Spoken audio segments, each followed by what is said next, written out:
Sekali lagi selamat malam. Assalamualaikum warahmatullahi wabarakatuh. Waalaikumsalam warahmatullahi Sebelumnya saya mau bertanya nih. Kayaknya ini banyak yang bukan belum ya, istilahnya baru ikut sekarang UFI. Karena kemarin saya sudah memberikan UFI, tapi perasaan saya ini ada beberapa orang-orang baru yang selain yang kemarin gitu. Nah, sekarang Saya baru, pertanyaan, Pak. kenapa? Saya baru, Pak. Masian, Pak. Oke, oke. Sekarang pertanyaan saya, perlu diulang lagi apa langsung dilanjutkan? Kalau kalau mau dilanjutkan, toh yang kemarin kan sudah saya bagi videonya ya. Saya sudah bagi Kalau videonya. ada materi yang sebelumnya boleh, Pak. Jadi yang Eh, sekarang dilanjut aja. Kalau materinya itu aja yang sudah saya bagi ya. Itu materinya tadi siang sudah saya bagi. Udah dapat kan materinya ya tadi siang?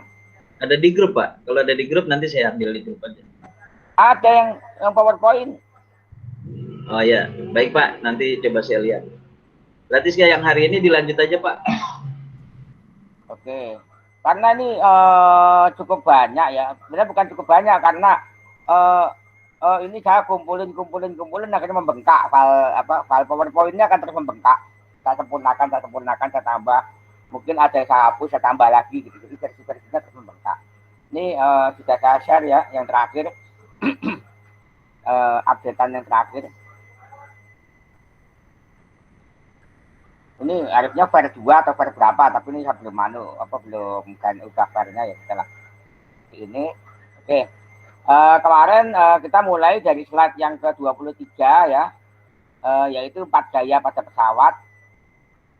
Oke, akan saya share videonya. Ini kamera saya matikan dulu.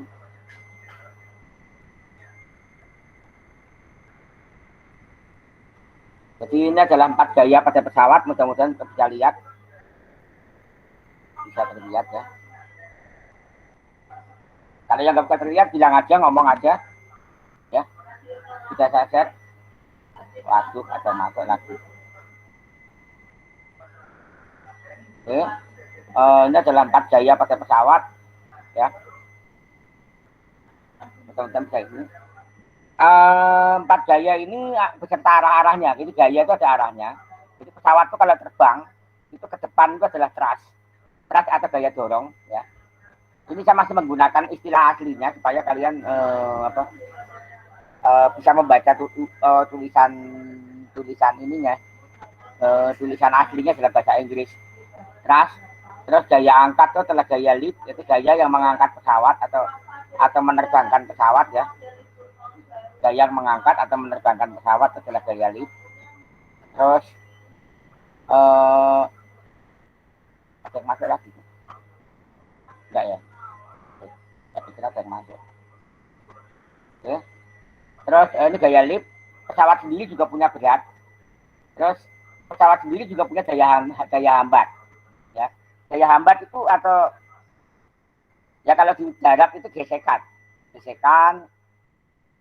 Kalau menanjak itu juga gaya hambat ya. Bobot mobil gitu. Kalau mobil menanjak gitu ya. Ini gaya hambat tuh ada. Oke. Kalau mau tahu gaya hambatnya kemarinnya adalah seperti ini ya. Nah, ini kalau dipegang begini maka daya hambatnya terhadap udara ini orang naik motor ya. Orang naik motor. Daya hambatnya terhadap udara ini akan besar. Nah, ya, kira-kira seperti ini gaya hambatnya akan besar. Ya. Ini dibandingkan dengan dipegang seperti ini, mungkin gaya hambatnya akan kecil gitu. Ya. Seperti ini. Jadi lebih ringan megangnya ketimbang yang ini. Ya, gitu. Nah, itu adalah yang bekerja pada pesawat. Ya. Nah, gaya hambat atau drag dan wake ini adalah musuh bagi dunia penerbangan. Artinya sesuatu yang harus dikalahkan atau diatasi. Jadi kita harus meningkatkan lift, daya angkat dan thrust, daya dorong. Ya, seperti itu. Daya dorong itu musuhnya adalah drag, daya angkat musuhnya adalah berat. Jadi kalau pesawat itu terlalu berat maka dia akan sulit terangkat. Oke. Tapi pesawat kalau dragnya terlalu besar, misalnya desain sayapnya sedemikian, sehingga dragnya besar, maka pesawat itu akan berat untuk melaju. Mesinnya itu akan terlalu berat untuk melaju. Ya, seperti itu. Oke, sekarang saya ingin aja paringan laptop saya. Ini adalah slide yang ke-24. Ya, silahkan Anda bisa lihat sendiri di ini ya. Bisa di-download dulu, jadi jangan terlalu mengandalkan ini ya, PowerPoint ini. Ini adalah aspek rasio atau panjang sayap berbanding lebar sayap. Jadi begini, seperti hukum Archimedes, ya, kapal itu bisa terapung kalau berat per volume atau berat jenis kapal itu lebih kecil daripada air. Berat jenis itu adalah berat kapal dibanding volume kapal. Kapal itu kan punya lambung ya, punya lambung kapal. Jadi kalau lambung kapalnya itu lebih besar, berat per volume ya. Kalau lambung kapalnya itu lebih besar, walaupun kapalnya itu sekian ton, gitu, ya. Kapalnya itu sekian ton, maka kapal itu akan tetap bisa terapung. Paham ya? Jadi kapal itu akan terapung. Seperti itu. Jadi jangan nggak usah heran ada kapal induk gitu ya, atau kapal peti kemas yang beratnya berton-ton gitu, atau kapal selam nuklir juga pun dia bisa ke permukaan ya, yang beratnya tentunya berton-ton gitu, berbobot mati berton-ton, tapi tetap bisa terapung. Gitu. Nah, sekarang juga ada pesawat yang besar sekali, bahkan pesawat bisa menggendong pesawat, ya. Pesawat bisa menggendong pesawat atau pesawat bisa dimasukin pesawat, membawa pesawat, bisa bertonton beratnya, tapi tetap bisa terbang. Nah, ini adalah berkat dari luas sayap. Ya, nanti saya akan berikan mengenai wing loading, itu adalah luas sayap. Nah, ini adalah panjang sayap dibanding lebar sayap. Jadi begini, sayap itu adalah alat untuk mengangkat pesawat itu supaya terbang, ya kan? Adalah rodanya ketika pesawat itu di udara, ya kan? Adalah roda bagi pesawat ketika itu di udara. Jadi pesawat itu bertumpu pada sayap, badan pesawat itu bertumpu pada sayap. Seperti ini. Nah, sayap itu dilihat dari luas sayapnya, luas permukaan sayap. Oke. Nah, untuk mewujudkan luas permukaan sayap itu adalah panjang sayap kali lebar sayap, ya kan? Panjang kali lebar. Kan kalau luas permukaan sebuah bujur sangkar atau sebuah persegi panjang itu kan panjang kali lebar. Namun pesawat yang luas dalam arti lebarnya cukup lebar, tapi panjangnya itu pendek, tidak panjang, itu akan memiliki daya hambat yang lebih besar. Jadi seperti ini ya. Misalkan ini, anggaplah ini adalah pesawat yang luas permukaan sayapnya sama. Anggaplah begitu, ini sama ini sama ini. Maka yang menguntungkan bagi pesawat itu adalah yang ini. Ya. Jadi mendingan lebih bagus membuat pesawat yang sempit sayapnya tapi panjang gitu loh. Ya. Jadi lebarnya sayap itu kecil, panjangnya sayap itu besar. Nah, seperti ini. Jadi aspek rasio atau AR-nya itu besar. AR besar dengan AR kecil itu lebih bagus AR besar untuk membelah udara terbang. Ya. Namun AR besar ini membuat pesawat menjadi kurang lincah. Oke. Membuat pesawat jadi kurang lincah. Kalau pesawat itu untuk aerobatik, maka lebih bagus AR-nya kecil. Ya. Nah, ini di sini menentukan AR ini adalah pinter-pinternya kita mau AR berapa. Gitu. Kalau pesawat itu tidak beraerobatik, dia hanya untuk memotret, butuh ketenangan ya, ketenangan dalam arti memotret itu kan harus tenang, di atas itu pesawat itu harus tidak boleh banyak goncangan, stabil gitu. Mungkin kita harus seperti ini, AR-nya besar untuk pesawat layang, ya kan? Tapi kalau pesawat itu dia harus bisa bermanuver beraerobatik di antara bukit-bukit gitu, ya. Dia terbang rendah ya, di antara bukit-bukit, tidak di atas bukit ya. Mungkin karena untuk menghindari radar gitu ya, misalnya dia harus terbang rendah gitu. Di antara telah-telah bukit-bukit gitu. Nah, itu mungkin AR-nya harus kecil. Ya, harus kecil seperti ini. Seperti itu, ya. Jadi, saya tidak mengatakan bagus mana. Kalau seperti ini bagusnya dia akan dragnya kecil. Kalau ini dragnya besar. Tapi kelincahannya bagus. Yang ini AR-nya kecil.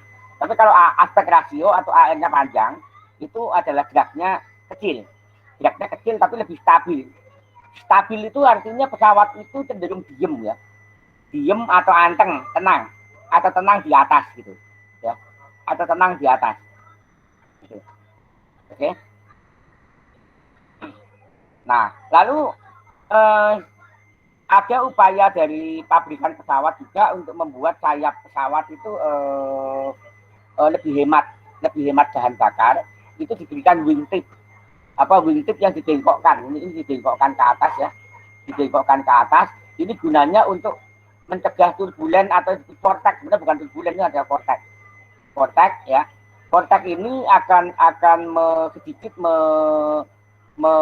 meningkatkan drag ya, meningkatkan drag. Nah, supaya menghindari vortex ini dibengkokkan ke atas. Makanya kalau Anda lihat pesawat modern seperti Garuda, yang di Boeing yang baru-baru itu punya Garuda gitu, ini sayapnya dibengkokin ke atas sebenarnya. Ya, ini digunakan untuk menghindari vortex. Karena vortex ini terbukti sedikit meningkatkan drag. Kalau dragnya itu besar, maka gaya dorongnya akan berkurang, ya kan? Gaya dorong dikurangi drag itu adalah gaya dorong sisanya, gitu loh, ya kan? Jadi musuh utama itu adalah drag. Kalau dragnya itu besar, entah bukan karena vortex, tambahan vortex, ini kalau vortexnya bisa kita kecilin, maka ini akan meningkatkan gaya dorong. Artinya bisa juga menghemat bahan bakar. Jadi pesawat itu lebih efisien untuk melaju. Oke? Oke, sampai sini ada pertanyaan dulu.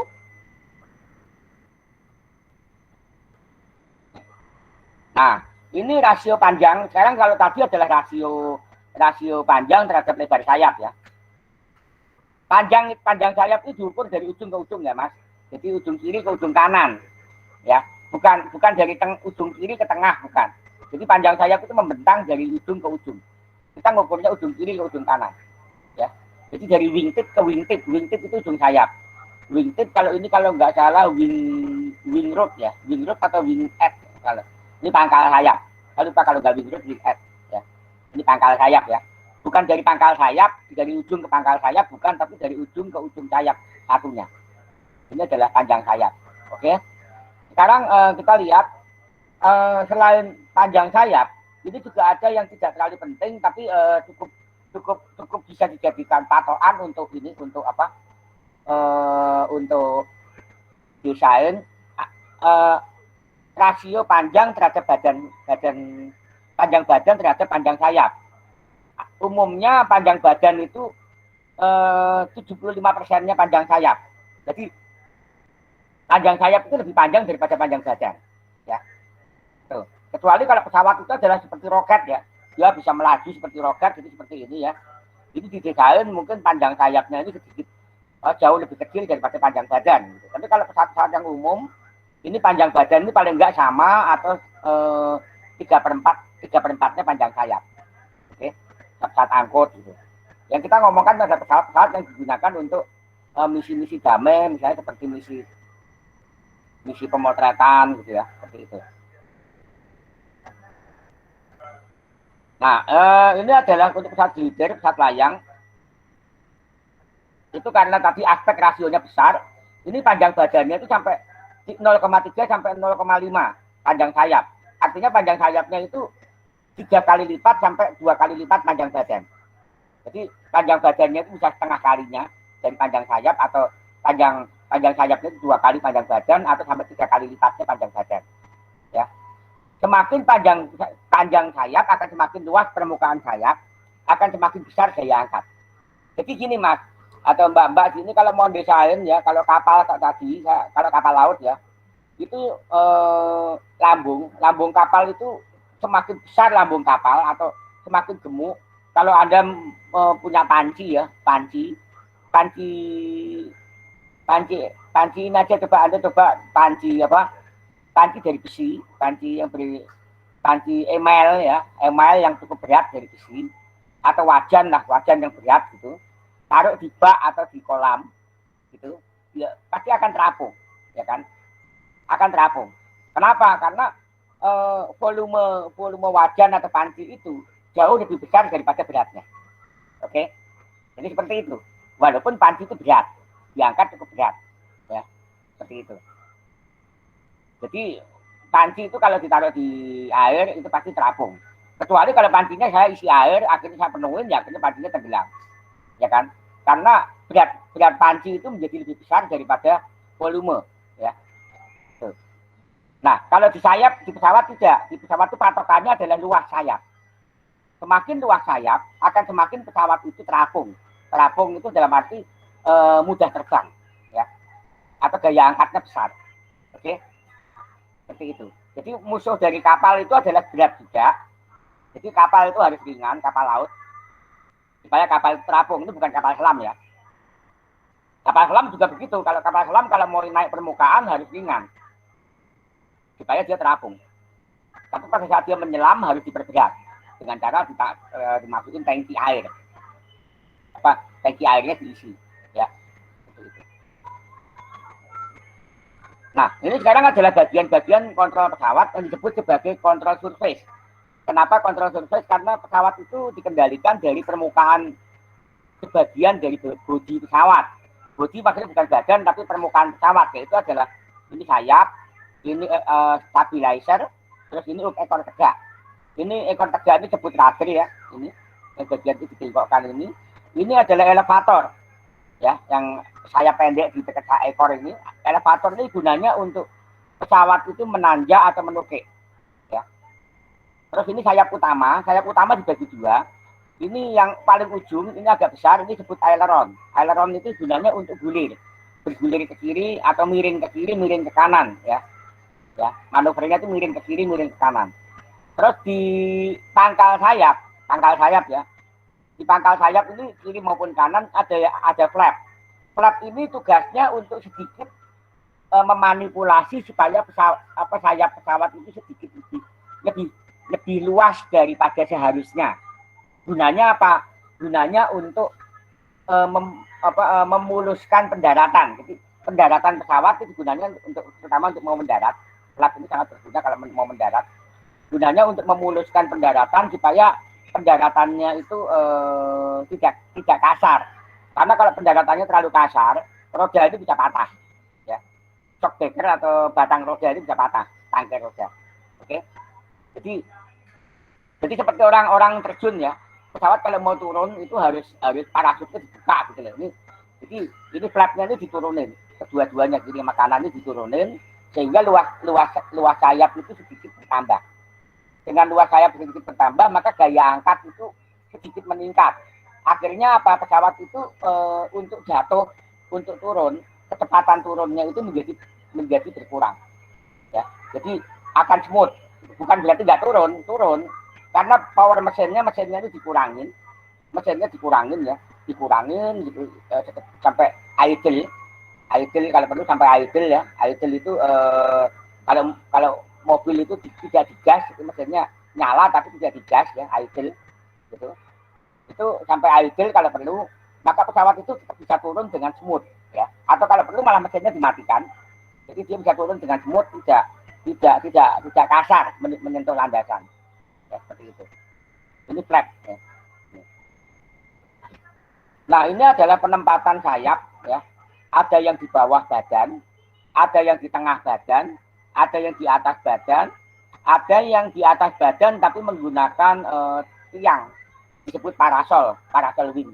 Ini pesawat kuno ya biasanya. Ya.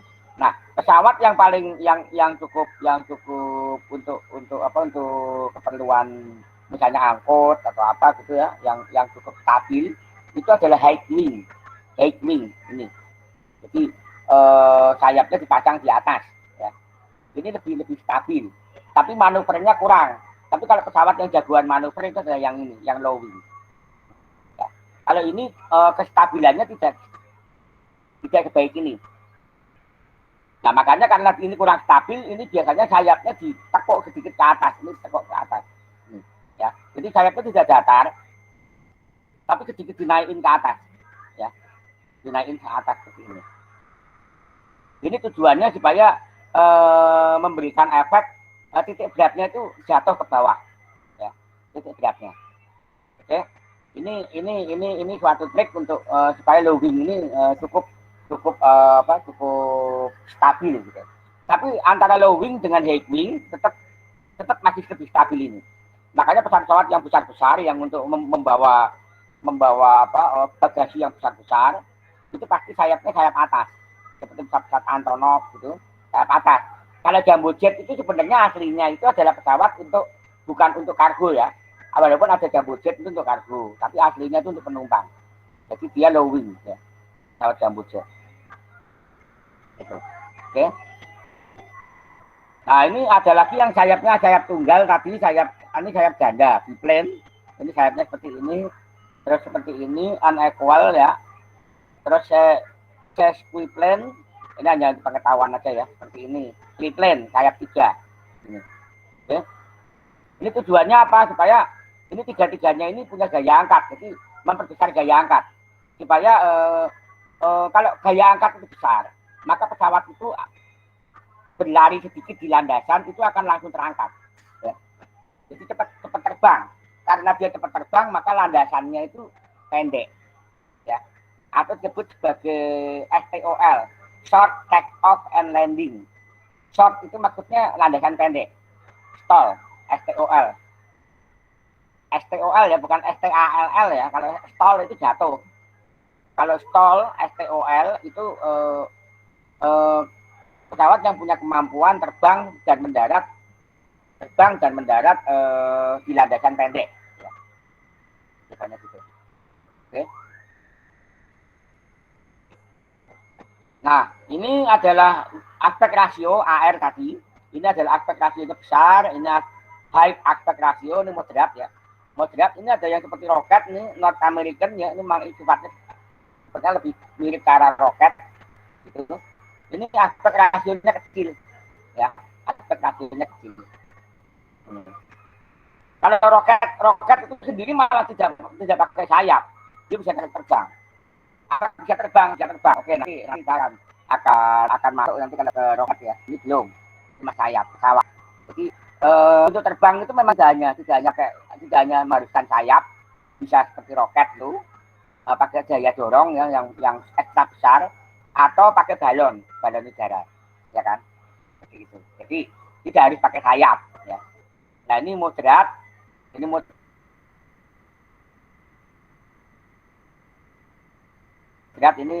cukupan ya.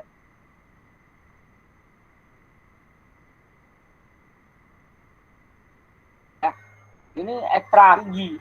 Supaya kenapa? Karena pesawat kalau dia tarik mobil itu paling landasan katakanlah 3 kilo, mobil menarik sampai 3 kilo. Pesawat sudah mulai angkat, sudah cukup tinggi. Mungkin cuma berapa meter itu sudah naik. Padahal sekenceng-kencengnya mobil narik di landasan, ini bisa ditarik oleh mobil. Ditarik oleh mobil di landasan itu, ini ditarik gitu ya, itu mobil itu paling kecepatannya berapa? Mungkin katakanlah 100 atau 150 misalnya gitu. Ini harus segera terbang, kalau nggak segera terbang, ya crash pesawatnya. Makanya supaya bisa terangkat, maka luas sayapnya harus besar. Nah, untuk memperbesar luas sayap dengan drag yang sekecil-kecilnya, maka ini adalah dengan aspek rasio atau panjangnya yang berlebihan. Panjang sayap. Oke. Nah, kemarin saya sudah menceritakan mengenai stability. Ya. Ini stabil, artinya kalau di ini elevator ya ini ya. Elevatornya saya turunin, maka pesawat akan turun. Begitu elevator saya kembalikan, maka dia bisa datar lagi. Ya, harus bisa datar lagi. Oke, ini disebut sebagai static stability. Jadi kalau kena gangguan atau entah saya turunkan ya, kemudinya saya turunkan, saya dorong ke depan, berarti ini akan naik turun ke bawah elevatornya ini. Sayap kecilnya akan turun ke bawah, ya membengkok ke bawah, maka ekornya ini naik ke atas atau tail up ya, atau pantatnya naik ke atas, maka dia akan menukik. Begitu saya kembalikan, dia akan datang dengan sendirinya. Jadi seperti mobil itu kalau Anda sudah belokin setirnya ke kanan, lalu Anda lepas setir, maka rodanya itu harus bisa lurus dengan sendirinya, ya kan? Itu disebut stabil. Ya. Kalau dia tidak stabil, dia adalah statik. Ini statik ini seperti itu terus. Jadi kalau dia diturunin, dia akan turun terus, nggak akan datar. Ya. Ini nggak bisa dikatakan tidak stabil, tapi statik stabil. Jadi stabil tapi seperti apa? Antara stabil dan tidak stabil. Jadi perbatasan. Ya. Statik stabil itu adalah perbatasan antara stabil dan tidak stabil. Kalau ini tidak stabil, begitu diturunin maka dia akan menukik menjadi jadi. Nah ini tidak stabil. Jadi pengertian stabil itu anteng gitu loh. Diturunin turun, tapi setelah dilepas ya, dikembalikan lagi ya dia datar lagi. Itu stabil. Oke. Nah dasarnya adalah ini jungkit-jungkit ya, jungkit-jungkit. Ya kok bisa jungkit-jungkit? Nanti saya tunjukkan. Nah ini kalau jungkit-jungkit ini kan penumpu ya. Segitiga ini mainan anak-anak ya. Mainan anak-anak ini jungkit-jungkit, ini papan ya. Jungkit-jungkit. Ini penumpu. Nah, di pesawat ini juga jungkit-jungkit sebenarnya. Badan pesawat itu jungkit-jungkit. Sama seperti ini. Ya, badan pesawatnya adalah jungkit-jungkit. Penumpunya ini adalah titik berat. Ya, titik berat. Jadi penumpunya ini adalah titik berat dan sayapnya ada di sini. Sayap. Jadi kalau Anda lihat memandang badan pesawat, itu seperti jungkit-jungkit. Ya. Badan pesawat itu seperti jungkit-jungkit ini. Oke. Seperti itu. Kalau sayapnya ini pas di titik ini, maka begitu ini diturunin, ini seperti contohnya ya, ini bentar, ini 50 Newton, ini berapa? 50 dibagi 10 kan 5 kilo ya. 5 kilo kan? Ini 5 kilo. Saya kasih 5 kilo gitu, mungkin dia akan sedikit naik ke atas, gitu. Lalu turun lagi, ya. Seperti itu. Nah ini kalau dia pada datar, ini berapa Newton? Ini kalau 20, masa 200 Newton ya, 200 Newton. Jadi kalau saya kasih 200 Newton, maka dia akan datar. Seimbang kan. Seperti itu. Jadi ini seperti jungkit-jungkit. Oke. Jadi ini akan menstabilkan supaya pesawat itu lurus. Ya, ini elevator. Kalau elevatornya saya tekuk ke bawah, maka pantatnya ini akan naik. Ya, pantatnya ini akan naik karena gaya angkat sayap kecil ini akan tinggi. Sehingga pantatnya naik ini seperti jungkit-jungkit, hidungnya lebih berat. Jadi seperti ini. Ini hidungnya lebih berat, hidungnya ini. Ya, kalau saya tekan maka ini atau ekornya saya turunin, ya, menekannya dengan cara ini. Ini saya turunkan, bengkokin turunin, elevatornya, maka ini akan ada tekanan ke bawah.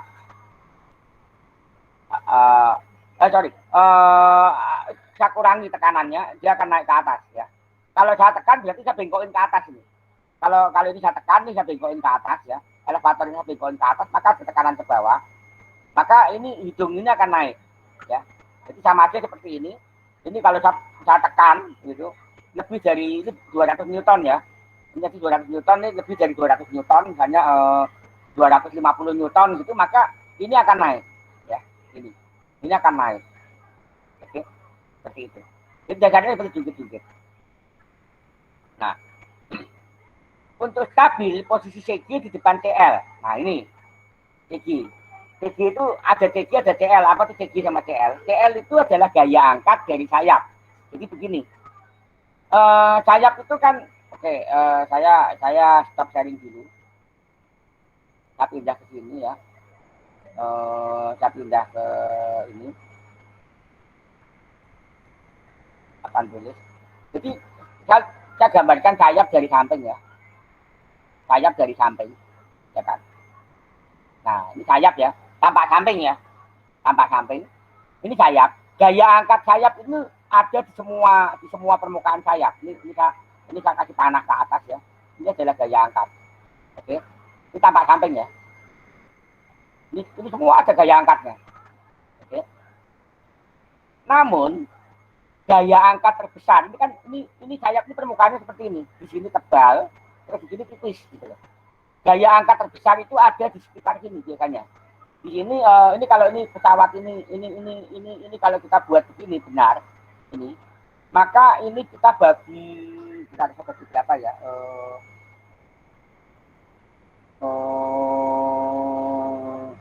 Ini harus seperempat sampai sepertiga itu belakang, seperempat itu ya, ini kira-kira seperempat ya, seperempat dari lebar sayap. Jadi ini kalau lebar sayap tuh dari depan ke belakang, ini A, dari titik A ke titik B gitu ya. Maka kalau saya bagi dua kan di sini, separuh kan di sini, maka seperempat tuh kira-kira di sini ya seperempat di sini gitu ya, ini seperempat. Terus ini sepertiga di sini, anggaplah begitu ya, ini seperempat nih 0,25 gitu ya. Itu ini sepertiga itu 0,33. Di antara ini, titik-titik ini terdapat gaya angkat yang paling besar atau pusat gaya angkat. Paham ya? Nah, jadi pesawat itu terdiri dari dua sistem, sayap dan badan. Nah, gaya angkat paling besar ini disebut sebagai titik CL. Ini disebut titik CL. Center ini. CL itu adalah gaya angkat yang mewakili seluruh gaya angkat yang ada di permukaan sayap. Nah, ini pada saat pesawat ini, sayap ini saya pasangkan di badan, dia harus berimpit, idealnya harus berimpit dengan gaya berat. Tapi gaya berat ini harus sedikit di depan CL, ya, di depannya CL, ya. Gaya beratnya harus sedikit di depannya CL. Jadi misalnya kalau CL-nya itu di sini, maka gaya beratnya harus di sini, gitu, ya. Nah, gitu. Oke, ini gaya segi, gaya berat. Supaya apa? Pesawat itu lebih bagus cenderung menukik daripada menanjak. Ya. Aslinya pesawat itu lebih cenderung menukik daripada menanjak. Kenapa? Pesawat kalau dia itu menanjak, itu gaya angkatnya akan hilang. Oke. Tapi kalau dia menukik, pesawat itu menukik terus nanti dinaikkan lagi, itu nanti akan keluar gaya angkat karena dia meluncur ke bawah. Jadi kalau pesawat itu jatuh tidak menukik ya, tapi jatuh hidungnya tidak menghadap ini. Itu hidungnya dibuat tidak terlalu menukik, tapi masih agak datar, tapi cenderung menukik. Tapi tidak menukik dalam. Kalau menukik terlalu dalam juga hilang juga, ya. Tapi lebih cenderung menukik. Nah nanti dia akan dikembalikan, didatarkan lagi. Jadi ada ini disebut sebagai sudut angle of attack ya. Di sini sekitar berapa ya? Saya lupa berapa derajat gitu. Sama aja seperti layang-layang lah. Layang-layang itu kan mending cenderung agak kalau terlalu begini, terlalu vertikal begini. Mungkin gaya angkatnya akan kurang kalau daripada begini gitu. Ya kan? Tapi kalau layang-layang itu terlalu datar juga gaya angkatnya juga berkurang, kan begitu kan badan layang-layang. Jadi layang-layang itu kalau terlalu tegak juga kurang, tapi dia harus antara tegak dengan datar gitu. Ya. Nah ini cenderung pesawat itu cenderung dibuat menukik supaya nanti kalau menukik itu lebih mudah untuk mendatarkan ketimbang pesawat itu menanjak. Kalau dia jatuhnya menanjak ya dalam keadaan hidung ke atas, hidung dia menghadap ke langit gitu, itu paling bahaya, ya itu paling bahaya. Nah itu pesawat harus bisa dibuat menukik. Kalau sudah dibuat menukik maka bisa didatarin lagi dengan asumsi bahwa ketinggiannya masih cukup, ya ketinggiannya masih cukup untuk melakukan recovery. Tapi kalau ketinggiannya sudah nggak cukup ya walah ya seperti itu. Oke. Jadi itu kecelakaan pesawat seperti itu. Jadi kalau ketinggiannya misalnya sudah cukup tinggi, tapi pesawat itu jatuh agak menukik, itu masih lebih bagus daripada pesawat itu tahu-tahu hidungnya naik gitu ya. Misalnya ekornya berat maka hidungnya akan turun kan. Ekornya berat maka ekornya akan turun, hidungnya akan naik. Misalnya pada saat dia terbang bagasinya lepas. Bagasi itu harus diikat di pesawat itu dengan benar ya. Kalau bagasi itu di atas udara itu lepas, apalagi bagasi yang sangat berat, misalnya bawa bahan bangunan kah atau apa gitu, terus dia meluncur ke arah ekor, maka terjadi ketidakseimbangan beban, ya. Ekor menjadi lebih berat. Akhirnya pesawat itu akan bukan menanjak ya, pitch up itu menghadap ke atas ya. Kepala pesawat itu menghadap ke langit, ke atas tapi jatuh pesawatnya, akhirnya melorot jatuh ya. Nah ini yang harus dihindari. Oke, kan bisa share di sini ya, di apa ininya. Oke, itu yang harus dihindari. Oke, sampai sini ada pertanyaan? Ada pertanyaan dulu? Ada pertanyaan?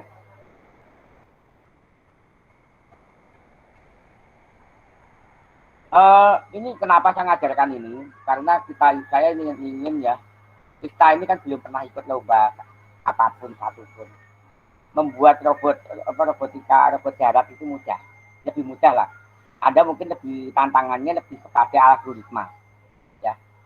Algoritma itu dalam arti lebih tantangnya ke arah algoritma atau ke arah apa istilahnya pemrograman, membuat robot darat itu. Ya. Jadi tantangannya ke situ. Padahal di lomba dari Kemendikbud maupun LAPAN itu ada lomba yang berorientasi kepada dirgantara dan kelautan. Kelautan itu adalah lomba kapal cepat, tak berawak. Terus yang dirgantara itu nanti ada lomba Komurindo, konteks muatan roket, terus membuat roket, sama satu lagi membuat robot terbang, istilahnya. Robot terbang itu maksudnya UAV, pesawat tanpa awak. Lombanya lomba robot terbang lah. Saya ingin mengajak kalian untuk langsung ke satu lompatan membuat robot terbang, tapi bukan mencari kemenangan ya. Kemenangan pasti kita mungkin nggak menang. Tapi ini adalah satu lompatan dari orang yang nggak pernah, dari kampus yang nggak pernah ikut lomba dan ketertinggalan ya. Kita kan termasuk ya, kan kita akuin bahwa kita itu tertinggal dengan kampus lain gitu ya. Tapi saya ajak kalian itu mengejar ketertinggalan itu gitu loh. Ya, makanya saya ajak ini, kasih tutorial ini. Tapi saya kembalikan kepada kalian. Apakah kalian masih optimis untuk seperti itu atau tidak? Kalau kalian optimis pasti bisa. Oke, kita lanjutkan lagi. Ada bertanya? Kalau ada bertanya silakan langsung bertanya aja. Tidak ada? Oke, saya lanjutkan ya. Nah, ini ada seperti itu. Jadi CG itu di depan pada CCL ya. Kalau CG terlalu jauh ke belakang maka hidung pesawat cenderung ke atas, akhirnya bisa jatuh atau jaraknya besar. Nah, ini butuh kanat. Kanat itu adalah sayap kecil di depan hidung, di hidung. Seperti di ekor. Jadi ini kan kadang-kadang ada sayap kecil ya di hidung ini. Itu kanat. Ini untuk sama aja seperti jungkit-jungkit ini.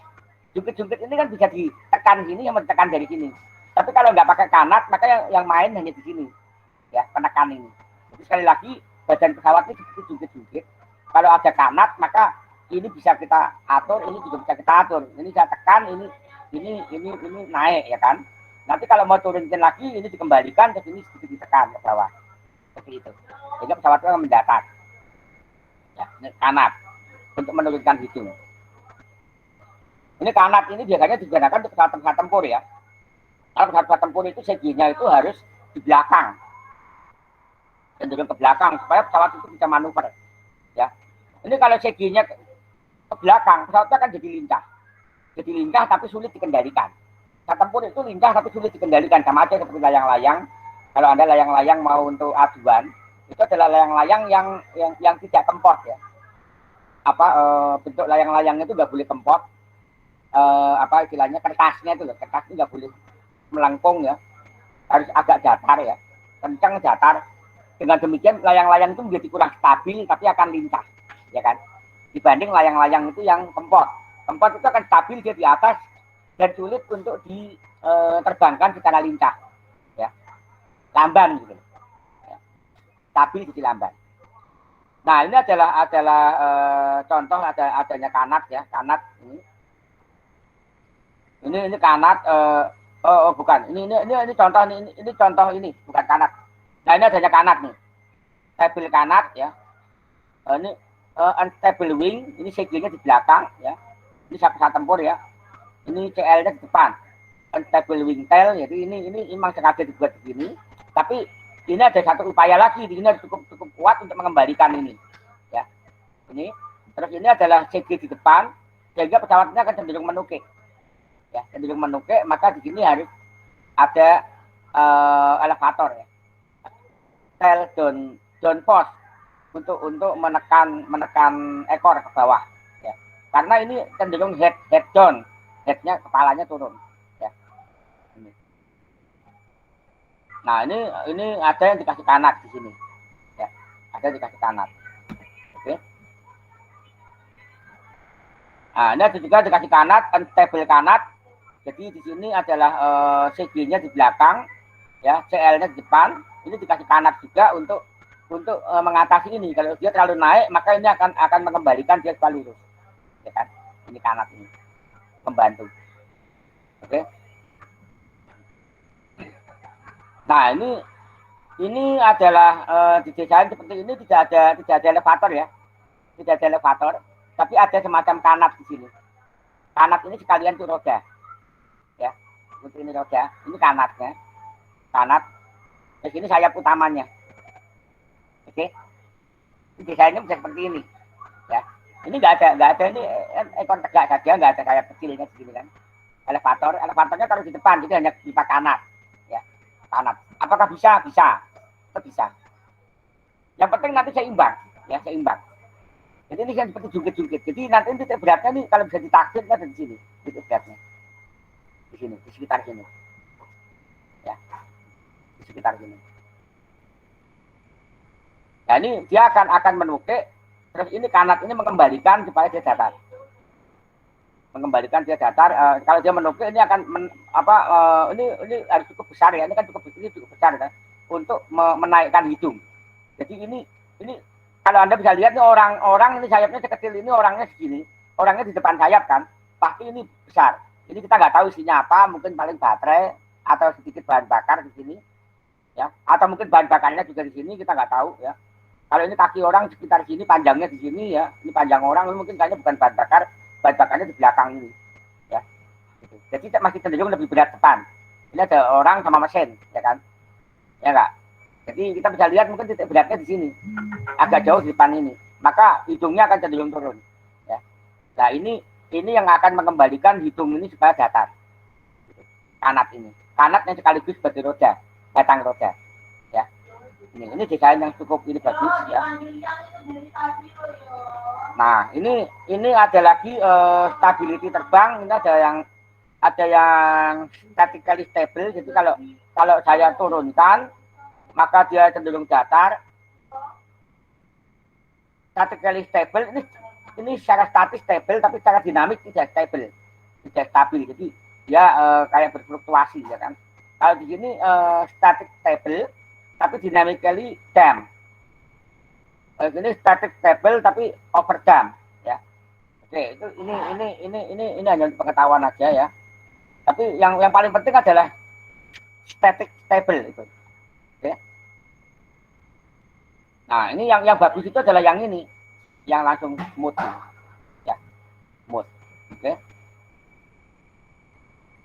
Nah, tadi kan CG itu kan harus di ini ya, di CG itu letaknya tadi antara CG ya, CG itu letaknya di sayap itu berapa tadi? 1/4 sampai 3/4 ya. Sorry, 3/4. 1/4 sampai 1/3 panjang sayap. Panjang bukan panjang, lebar sayap dihitung dari depan ya, selalu menghitung dari depan, jadi dari depan sini ke belakang ini, bukan ini, dari depan ke belakang ya, dari sini ke sini. Ini kalau kita lihat dari samping ya, dari sini ke sini, maka 1/3 itu di sini, 1/4 di sini ya. Dan ini titik CG itu yang bagus itu di antara ini ya, titik CG. Oke. Tuh. Nah, ini cara mudah menyeimbangkan melihat titik CG. Nah, kalau seperti ini ya, di ini antara 20% sampai 30%. Oh, ada yang bilang 25, ada yang bilang 20 sampai 30. Ada yang bilang 1/3, 33 ya. Pokoknya di antara inilah titik CG-nya ini. Ngitungnya dari depan ya, dari depan sayap. Dari depan sini ke sini. Dari depan ini dibagi 5.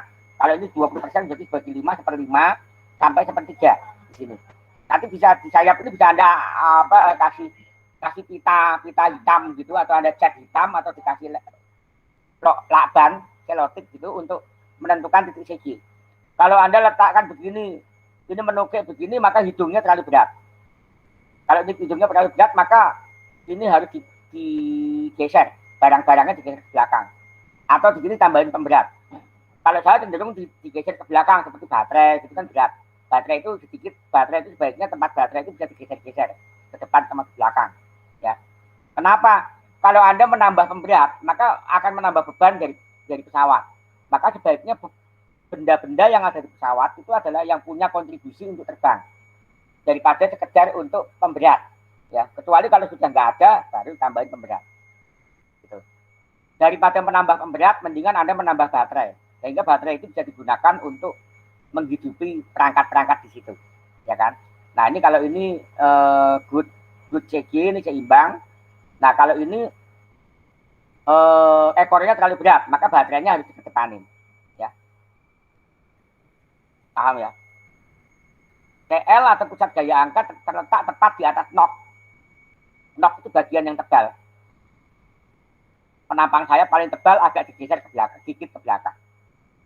Ya, seperti itu.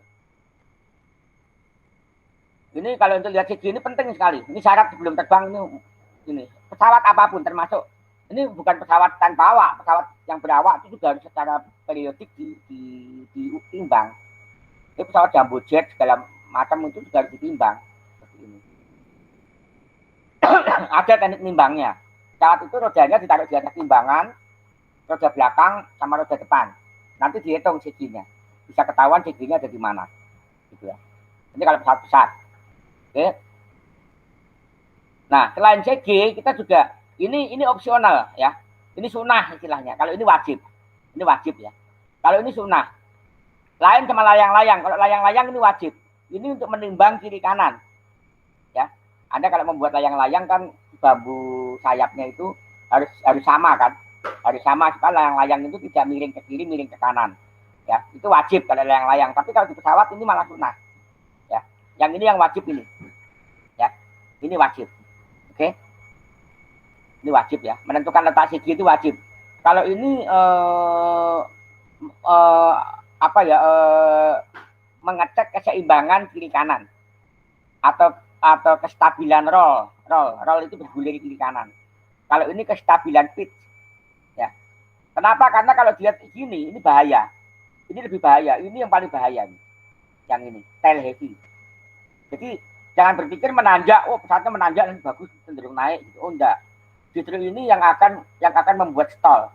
Kalau ini masih lebih mending gitu. Walaupun kalau terlalu menukik juga nggak bagus. Karena kalau terlalu menukik baru terbang udah cenderung menyungsep ketinggiannya belum mencapai ketinggian kan. Gitu. Apalagi kalau terbangnya tidak dilempar. Terbang pesawat itu kan kalau pesawat kecil bisa kita lempar pakai tangan terus ngong gitu kita ini throttle-nya kita gasnya kita besarin kan gitu. Tapi kalau terbangnya di landasan begitu terangkat dia udah nyungsep duluan jadi gagal terbang kalau ini. Maka yang bagus adalah ini. Tapi kalau udah di atas udah tinggi nggak apa-apa seperti ini. Ini nose heavy nggak terlalu masalah. Gitu. Sedikit nose heavy nggak terlalu masalah. Ya seperti itu. Terus, nah ini contoh bahannya dari apa-apa saja. Mau dari paralon juga bisa, PVC. Ini badannya dari PVC. Ya, ini. Membuat dari PVC. Oke. Nah, ini adalah contoh lain ya. Oke. Oke, sampai sini dulu ada pertanyaan. Silakan. Ada pertanyaan? Bentar, saya minum dulu.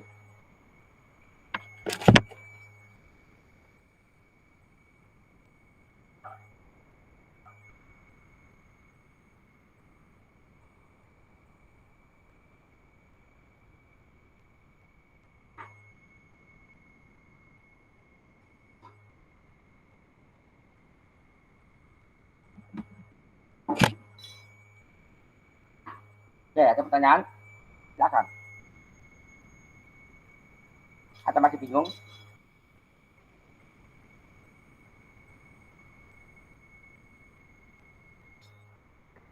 Atau masih bingung, silakan.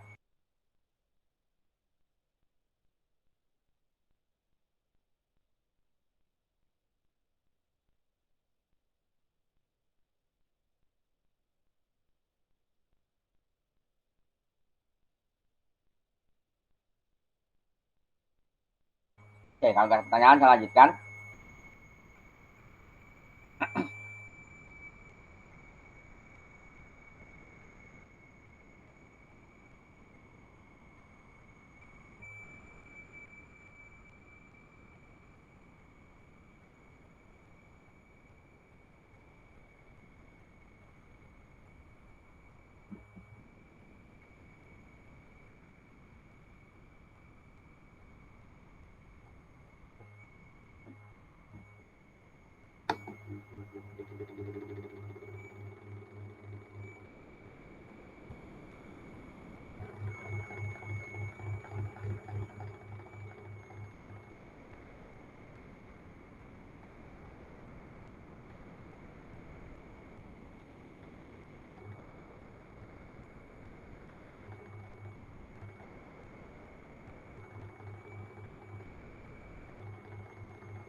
Tes, tes, tes. Saya dengar ya. Dengar, Pak. Oke.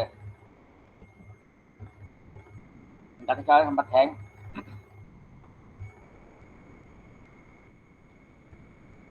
Oke, saya lanjutkan. Inilah sempat saya hang.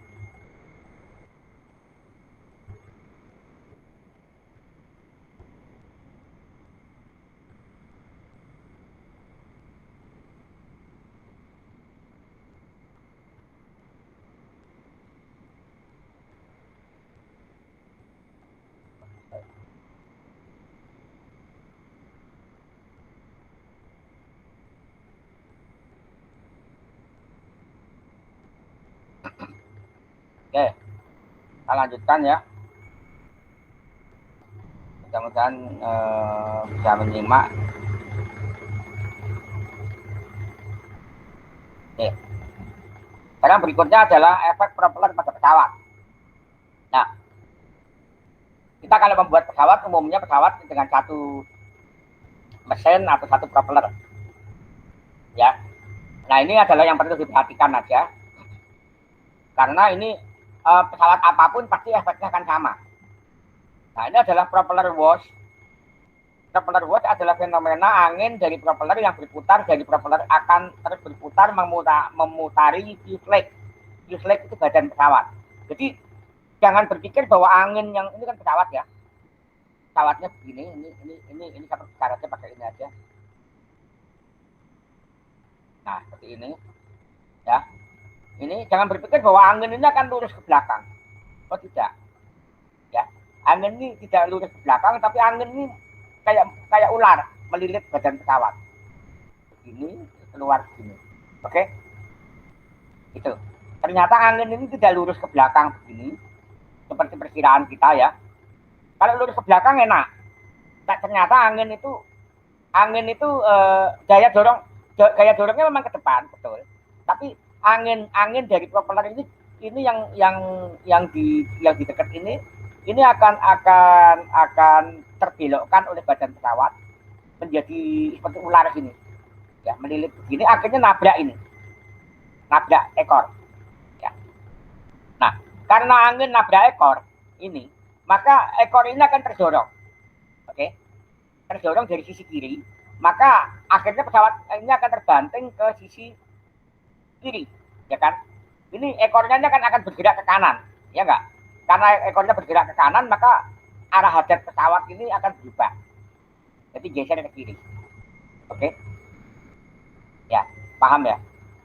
Ini pasti akan begitu. Apalagi kalau pesawat itu take off. Begitu terbang gitu, pesawat itu cenderung goyang ke kiri. Gitu. Berarti kayak nggak imbang gitu. Sebenarnya bukan belum tentu dia nggak imbang gitu. Karena ini adanya angin ini. Ya. Ini harus Anda sadari dulu.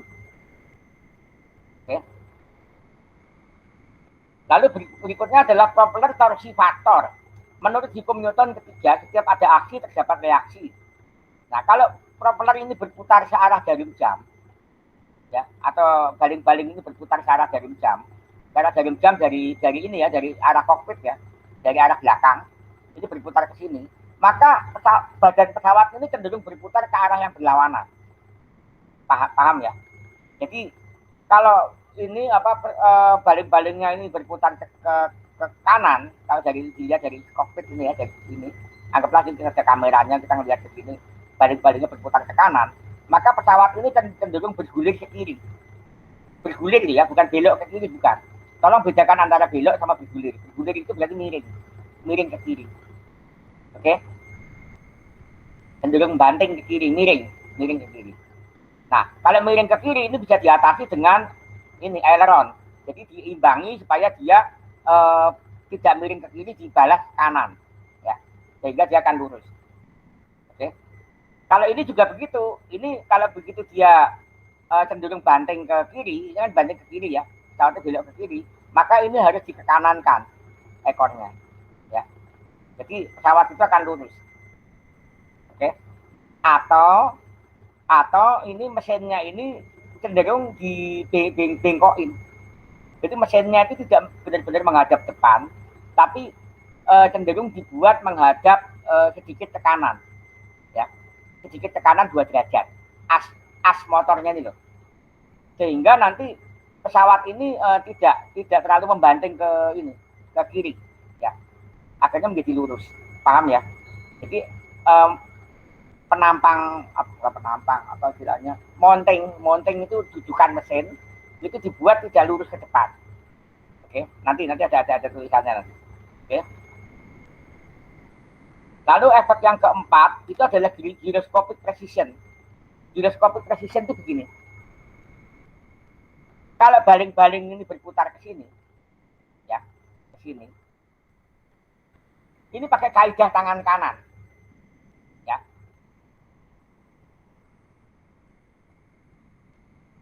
Saya tunjukkan. Ini pakai kaidah tangan kanan. Ini adalah arah tangan kanan. Arah ini saya bengkokin begini. Ini adalah tangan saya ini adalah arah putar baling-baling. Terus jempol saya ini adalah arah bukan dorongan ya.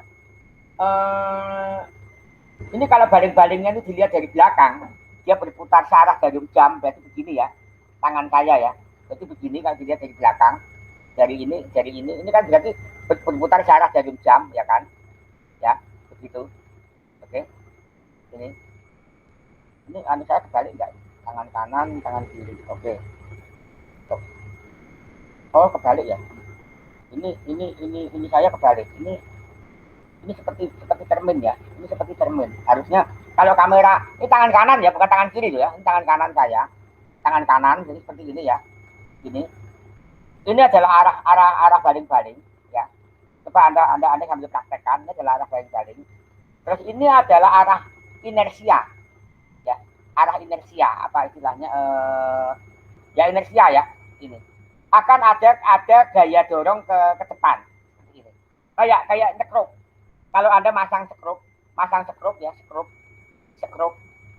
dari kayu, sekrup yang bentuknya seperti paku atau sekrup apapun. Kalau Anda berputar ke kanan, maka sekrup itu akan nancep, ya kan? Ngencengin itu kan obengnya itu Anda putar ke kanan kan? Kendorin berputar ke kiri. Artinya kalau Anda kendorin, maka sekrup itu akan menuju ke kita, ya kan? Bergerak menuju ke kita. Tapi kalau Anda kencengin, maka kepala sekrup itu akan menjauhi kita. Betul ya? Itu efek dari giroskop, ya. Itu hukum alam seperti itu. Nah, tapi itu baru sekrup. Pada saat ini arah sekrup, ini putarannya adalah arah putaran sekrup, ini adalah jempolnya adalah arah sekrup ya. Begitu ini sekrup ini arahnya ke sana, akan ada efek ini jempol ini ya, ini bergerak ke kiri. Jadi ini akan ke sini. Gitu. Jadi dari ini dia akan cenderung banting ke kiri. Jadi hidung pesawat itu akan cenderung banting ke kiri. Paham ya? Seperti itu. Nah, ini kan berputar begini ya, berputar. Ini berputar ya. Ini baling-baling berputar kayak ini contohnya nih. Baling-baling berputar, ini adalah lingkaran, ini baling-baling berputar. Ini adalah gaya masuk ya kan. Kalau kita memutar sekrup ya, ini adalah sekrupnya, arah sekrupnya kan. Resultan pos 90 derajat dari bidang putar. Maka akan ada gerakan ke kiri. Asnya sekrup atau sekrupnya itu akan cenderung ke kiri. Ya. Akan cenderung ke kiri. Kalau di sekrup mungkin nggak terlalu kelihatan, tapi kalau di pesawat ini akan banting ke kiri. Jadi pesawatnya cenderung menghadap ke kiri.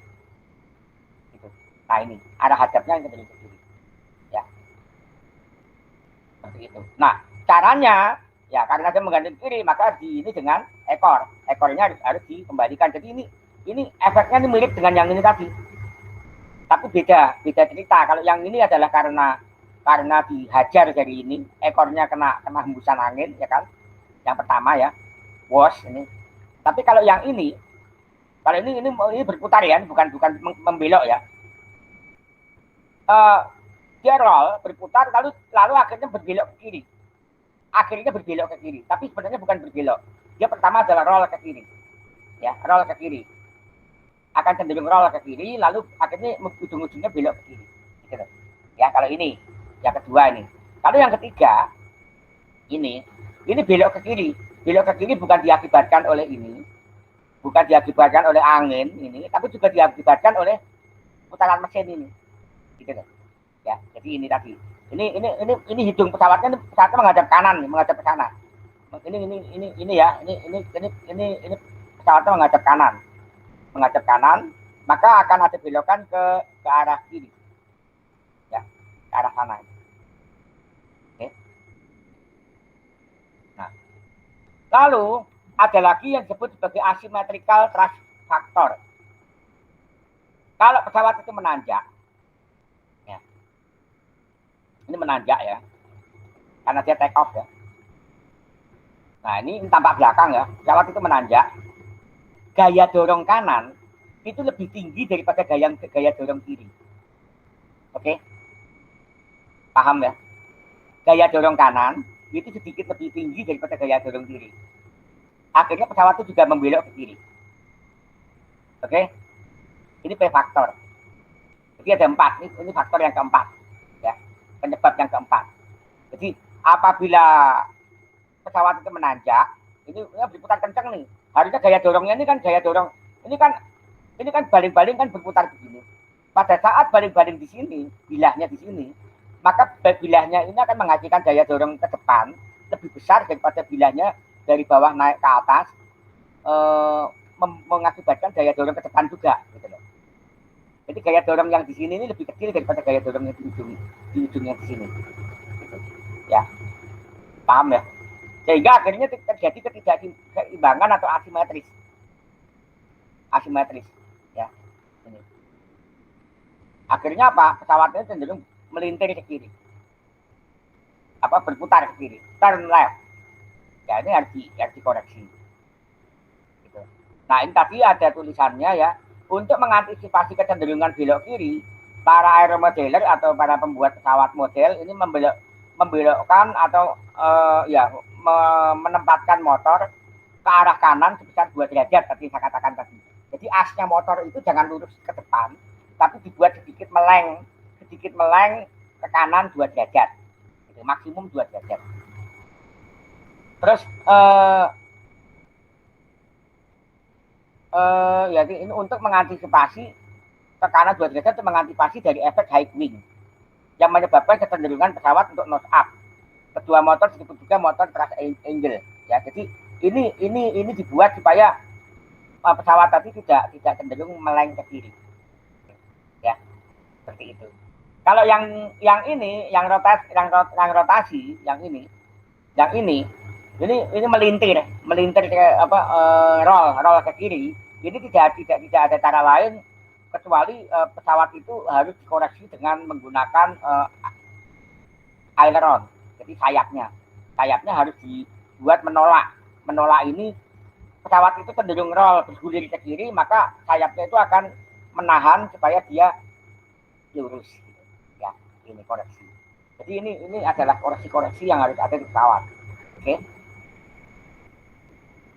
Tapi ini semua kalau pakai mesin ya. Kalau pesawatnya itu nggak pakai mesin, misalnya terbang pesawat layang gitu ya, Anda lempar dari atas bukit, ini tidak berlaku. Ya. Ini kan efek propeller dari pesawat. Ya. Atau misalnya setelah terbang, pesawat itu setelah terbang, atau ini terbang terus nanti habis itu terus mesinnya dimatikan gitu, ini nggak berlaku. Oke. Ini nggak berlaku. Jadi ke pesawat layang itu nggak berlaku, jadi sampai di sini aja. Sampai di sini aja pesawat layang. Oke. Atau misalnya pesawat ini pakai 2 mesin, kiri sama kanan, itu juga nggak berlaku. Karena ketidakseimbangan itu ada kalau mesin kiri misalnya mati satu. Mesin kiri mati, mesin kanan hidup. Ya, itu berarti tidak keimbangan, asimetris. Ya. Tuh. Oke. Oke, karena ini mesin dan elektronika, ini adalah namanya ESC. ESC ini tidak hanya untuk pesawat ya, bisa juga untuk kapal atau di perangkat-perangkat IoT ya. Ini sekarang sudah banyak digunakan. Ini digunakan mengendalikan brushless motor. Brushless motor ini adalah motor 3 fasa sebenarnya. Ya. Motor 3 fasa, motor sebenarnya ini AC ya, motor AC 3 fasa, tapi dikatakan BLDC brushless DC motor, tapi sebenarnya arus yang lewat sini AC sebenarnya. 3 fasa. Ya. Jadi baterai ini mengubah menjadi 3 fasa, ini dikontrol menggunakan PWM. Ya. PWM ini adalah Arduino atau penerima. Kalau nggak pakai Arduino, ini penerima dari penerima remote ya, penerima remote. Terus yang servo ini digunakan untuk mengendalikan ekor, aileron, elevator misalnya gitu, atau flap, tambahkan flap dan tambah satu lagi kanal lagi servo. Ya, jadi kira-kira seperti itu. Nah, ini ini adalah susunannya ya. Ini adalah powernya, sistem powernya. Perangkat-perangkat ini ya, servo ini dikendalikan dengan 5 volt ya, seperti Arduino. Ya. Ini sementara baterainya itu lebih dari 5 volt, biasanya ada 12 volt, ada bahkan lebih. Ya kan? Nah, ini ada namanya perangkat namanya UBEC. UBEC ini adalah untuk menyediakan tegangan 5 volt. Ya, UBEC. Nah, ini receiver ini bekerja pada 5 volt, diturunkan dari ini ke UBEC ini menjadi 5 volt. Bahkan nanti bisa digunakan untuk servo dan sebagainya. Ya, ini. Ini adalah rangkaian penurun tegangan untuk menyediakan tegangan 5 volt. Oke, feedback. Nah, ini adalah skema ininya. Ini adalah penerimanya ya, ini telemetri ya. Oh ini remote, ini penerima remote-nya, ini telemetri. Telemetri ini digunakan untuk, ini kalau dia pakai autopilot, ini sistem autopilot ya. Ini sistem autopilot, ini adalah antena, kalau nggak salah ini adalah antena GPS ya. Ini sistem ini akan memberitahukan ke remote, ke pilotnya di darat posisinya di mana, atau kesehatan pesawat, misalnya baterainya tinggal berapa persen, ada gitu ya. Ini lewat radio telemetri. Terus ini remote-nya ini diterima oleh ini, walaupun dia autopilot pakai remote ya, karena mendarat sama terbang itu kita pakai remote. Begitu di atas autopilot kita pasang, maka pesawat itu akan bisa menuju ke tempat yang sesuai kita kehendaki. Ini adalah mesin pesawat, ini adalah ESC. Jadi mesin pesawat ini 3 fasa ya. Kabelnya 3 ya. Kita bisa katakan 3 fasa. Pak, maksudnya ini pesawatnya ini menggunakan remote, Pak? Pakai remote. Walaupun dia autopilot, untuk terbang itu pakai remote. Ya, untuk terbang itu pakai remote, nanti otomatisnya itu pada saat di atas. Misalnya gini, kita terbangkan dulu dari ISTA ya. Udah terbang di atas ISTA, kampus ISTA. Lalu habis itu kita tinggal perintahkan, sebelumnya kan sudah kita program. Nanti kalau sudah terbang di atas ISTA, dari ISTA itu akan menuju ke Trisakti misalnya. Dia muter-muter sampai 3 kali di Trisakti, di atas kampus Trisakti, motret, habis itu balik lagi ke kampus ISTA. Itu otomatis. Itu autopilot. Paham ya? Ya. Itu pesawatnya kecil lah, Pak? Gede, Pak? Kecil-gedenya tergantung, Mbak. Tergantung dari kita mau buatnya seberapa. Gitu. Kalau tadi makanya saya katakan ya, bebannya berapa? Semakin berat pesawat, maka luas sayapnya juga harus semakin luas. Paham ya? Ya. Oke, ini saya belum masuk ke wing loading ya. Ini sebenarnya wing loading itu adalah syarat untuk ini. Untuk pesawat atau orang atau benda itu bisa diterjunkan dengan aman. Artinya kalau Anda terjun payung tidak pakai wing loading, maka parasut Anda itu mungkin bisa kekecilan. Luas parasut. Sama, kalau orang terjun, orang gemuk atau gajah diterjunkan, gitu. Atau mobil diterjunkan dengan parasut yang dipakai untuk orang diterjun, pasti ukurannya beda dong, gitu. Kalau nerjunin mobil maka parasutnya harus besar, karena mobil itu berat, gitu. Anggaplah mobil itu 1 ton, Toyota Kijang anggaplah 1 ton. Toyota Kijang itu tidak jatuh gubrak, gitu. Kalau jatuh gubrak ya hancur semua. Ya percuma, akhirnya nggak jadi terjunin barang kan. Nah itu, maka itu parasutnya harus cukup besar. Nah, berapa besarnya parasut itu kan disebut sebagai wing loading. Ya, wing loading ini belum sampai sini. Nah ini bisa juga untuk mobil remote control. Jadi saya nggak mengatakan hanya untuk pesawat ya. Ini autopilot itu juga bisa untuk mobil. Autopilot, RB pilot untuk rover mobil. Jadi mobil ini bisa kita suruh patroli dari depan belakang gitu, pakai GPS bisa ya. Ini adalah baterainya ya. Nah, baterai ini ada angka S dan C. S itu adalah berapa seri. S itu berarti kalau satu S itu berarti 1 sel, banyaknya sel. Kalau 2 sel, 1 sel itu 3,7, berarti tegangannya 2 kali 3,7. Ya, ini pasti 3,7, nggak bisa Anda ubah-ubah. Nah, tinggal Anda mau nyari berapa S. Gitu.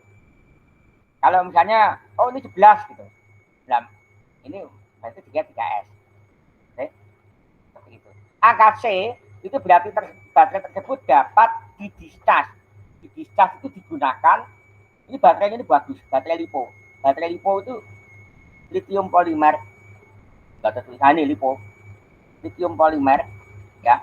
LiPo ini bagus. Baterai ini kapasitasnya cuma 1.500. Oke. Tapi baterai ini bisa disedot dengan kekuatan sedot sampai 100 kali atau 50 sampai 100 kali dari kapasitas ini. Paham? Artinya gini, baterai ini nyedot baterai. Ini kalau baterai itu ini 1500 ya. Kalau baterai biasa, nyedotnya itu harus maksimum 1/10. Jadi kalau 1/10 berarti 150 mAh. Paham ya? 1/10. 1/10 berarti ini dibagi 10. Jadi maksimum harus 150 mAh. Ini baterai biasa. Atau aki mobil gitu harus 1/10. Oke? Nggak boleh lama-lama. Tapi baterai lipo ini mampu disedot anggaplah 50 kali. Apa nggak luar biasa? Lebih canggih ya Pak ya? Iya. Ini akan panas. Bayangkan nih untuk menghidupi motor, apa mesin pesawat gitu tadi ngong gitu. Dia nggak pakai bahan bakar ya. Ini asumsinya pesawatnya bukan pakai pesawat engine ya. Ini motor. Bedakan antara motor sama engine. Kalau yang ini motor tadi. Yang saya ngomongkan pertama kali, yang selalu saya omongkan adalah motor. Ini motor. Jadi ini murni pakai baterai gitu loh. Lain sama engine. Kalau engine pakai bahan bakar, nanti pakai metanol. Atau pakai metanol bisa juga pakai pertamax. Ada pakai bahan bakar pertamax. Gitu. Ya. Ini pakai engine. Tapi ini saya nggak ngomong engine. Ini untuk menghidupi mesin yang pakai baterai. Gitu. Nah, ini bisa disedot 50 kali sampai 100 kali. Nah, ini kalau 15C berarti sedot 15 kali. Oh, ini tulisannya 50 kali. Oh, salah nih. Ini salah tulisannya ya, enggak konsisten. Berarti 50 kali ya, 50 kali berarti ini kali 50. Ya. 50 kali, 50C. Oke. C itu berapa kali baterai itu sedot gitu loh. Oke. Lalu motor, sekarang kita ini baterai. Sekarang saya akan membahas mengenai motor, mesinnya ini, ya. Motor itu ada ukuran kV. kV itu bukan kilovolt. Orang-orang disangka itu kV itu kilovolt. kV itu adalah RPM per 1 volt. Oke. RPM itu putaran mesin per 1 volt. Determine how fast the motor rotates when given voltage to apply it, for example sekian volt by ini, maka ini kali ini. Jadi 950 kV, 980 kV ini itu berarti 980 RPM per 1 volt baterai. Padahal baterainya 11,8 kan, dia pakai 3C. 11,1. Pakai 3C ya. 3S ya kan? Pakai 3S ya kan, itu baterainya. Oke. Pakai 3S, maka ini dia 980 kali ini menjadi ini RPM. Ini maksimum putaran mesin. Jadi ini untuk melihat berapa sih putaran maksimum si motor ini gitu, untuk pesawat, terutama untuk pesawat. Nah, sekarang kalau pesawat itu makin besar, pilih nilai kV yang semakin kecil, bukan semakin gede. Ya. Misalnya makin kecil itu sampai 500 kV, 1000 kV, atau 980 kV juga nggak apa-apa.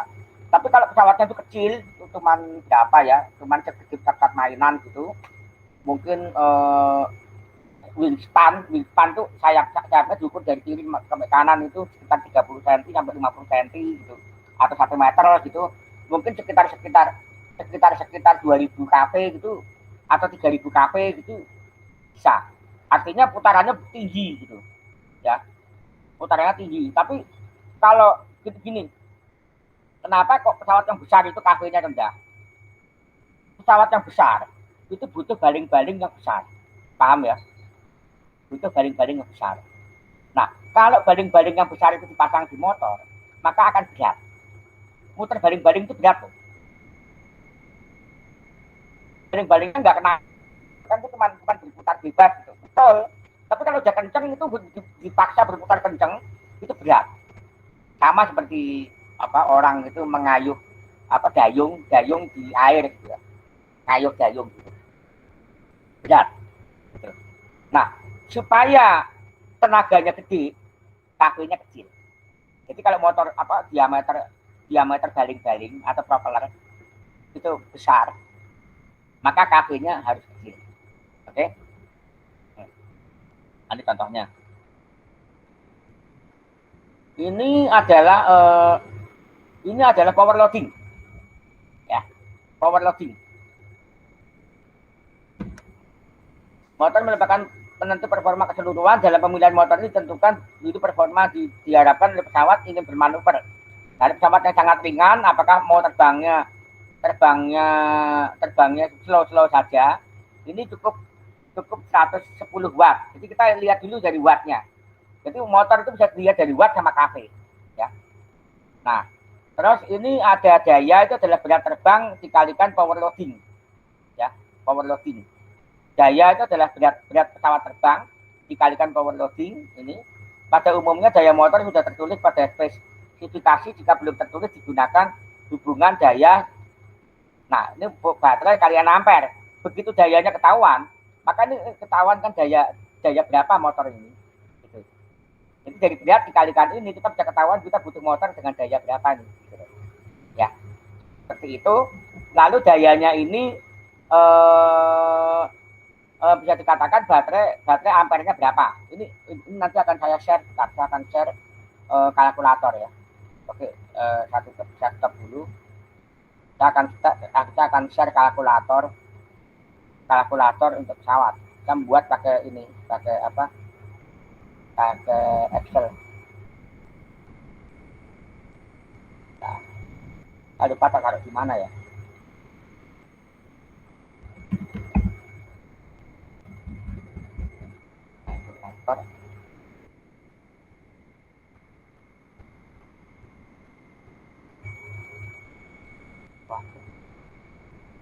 Apa kalkulator ya?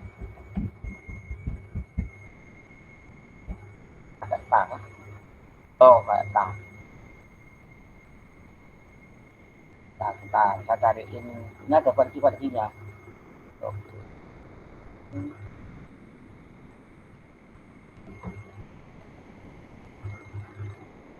Nah, share ya. Sekarang ke ini.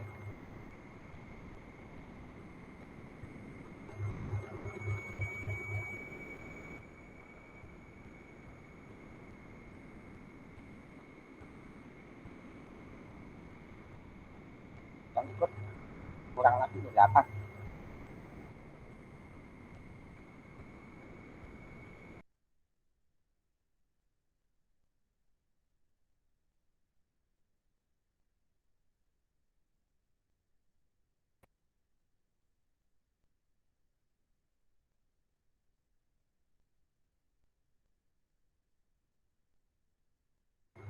Tes, saya terima suara saya.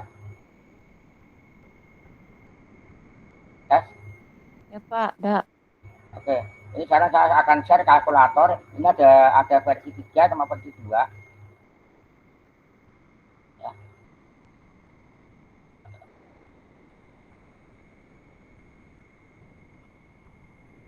Nah, silakan bisa dibuka ya. Itu ada ini. Nah, itu kalkulator saya buat pakai Excel. Ya. Itu bisa digunakan untuk menghitung. Oke, saya akan langsung masuk ke kalkulator. Nanti kalau membahas begini mungkin terlalu mendetail ya. Ini power loading ya. Membahas yang saya bahas di sini itu adalah power loading. Dalam arti power loading itu adalah menentukan besarnya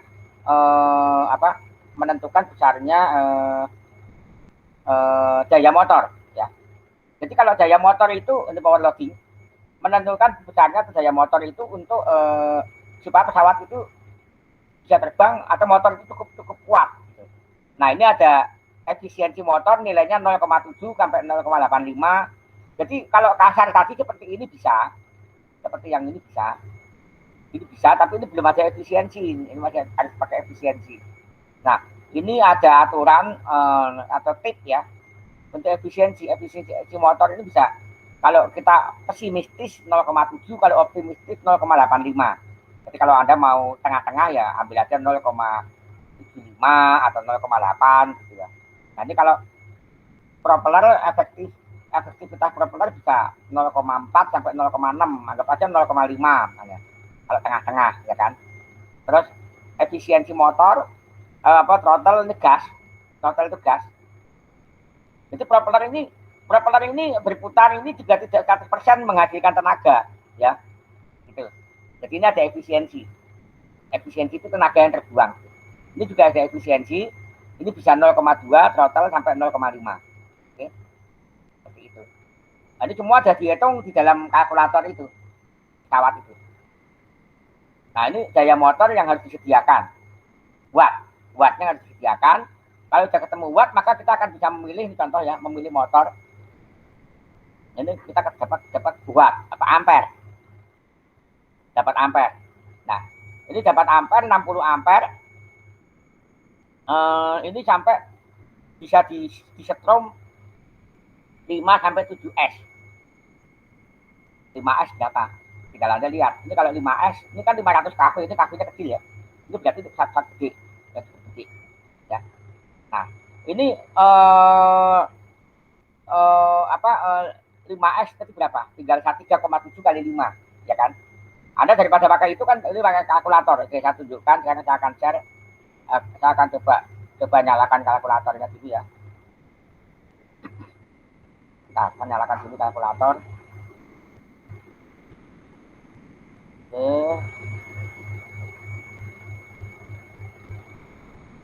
Nah, ini kalkulator ini tolong jangan diacak-acak. Sebelum Anda pakai, mendingan Anda copy dulu, ya. Ini yang warna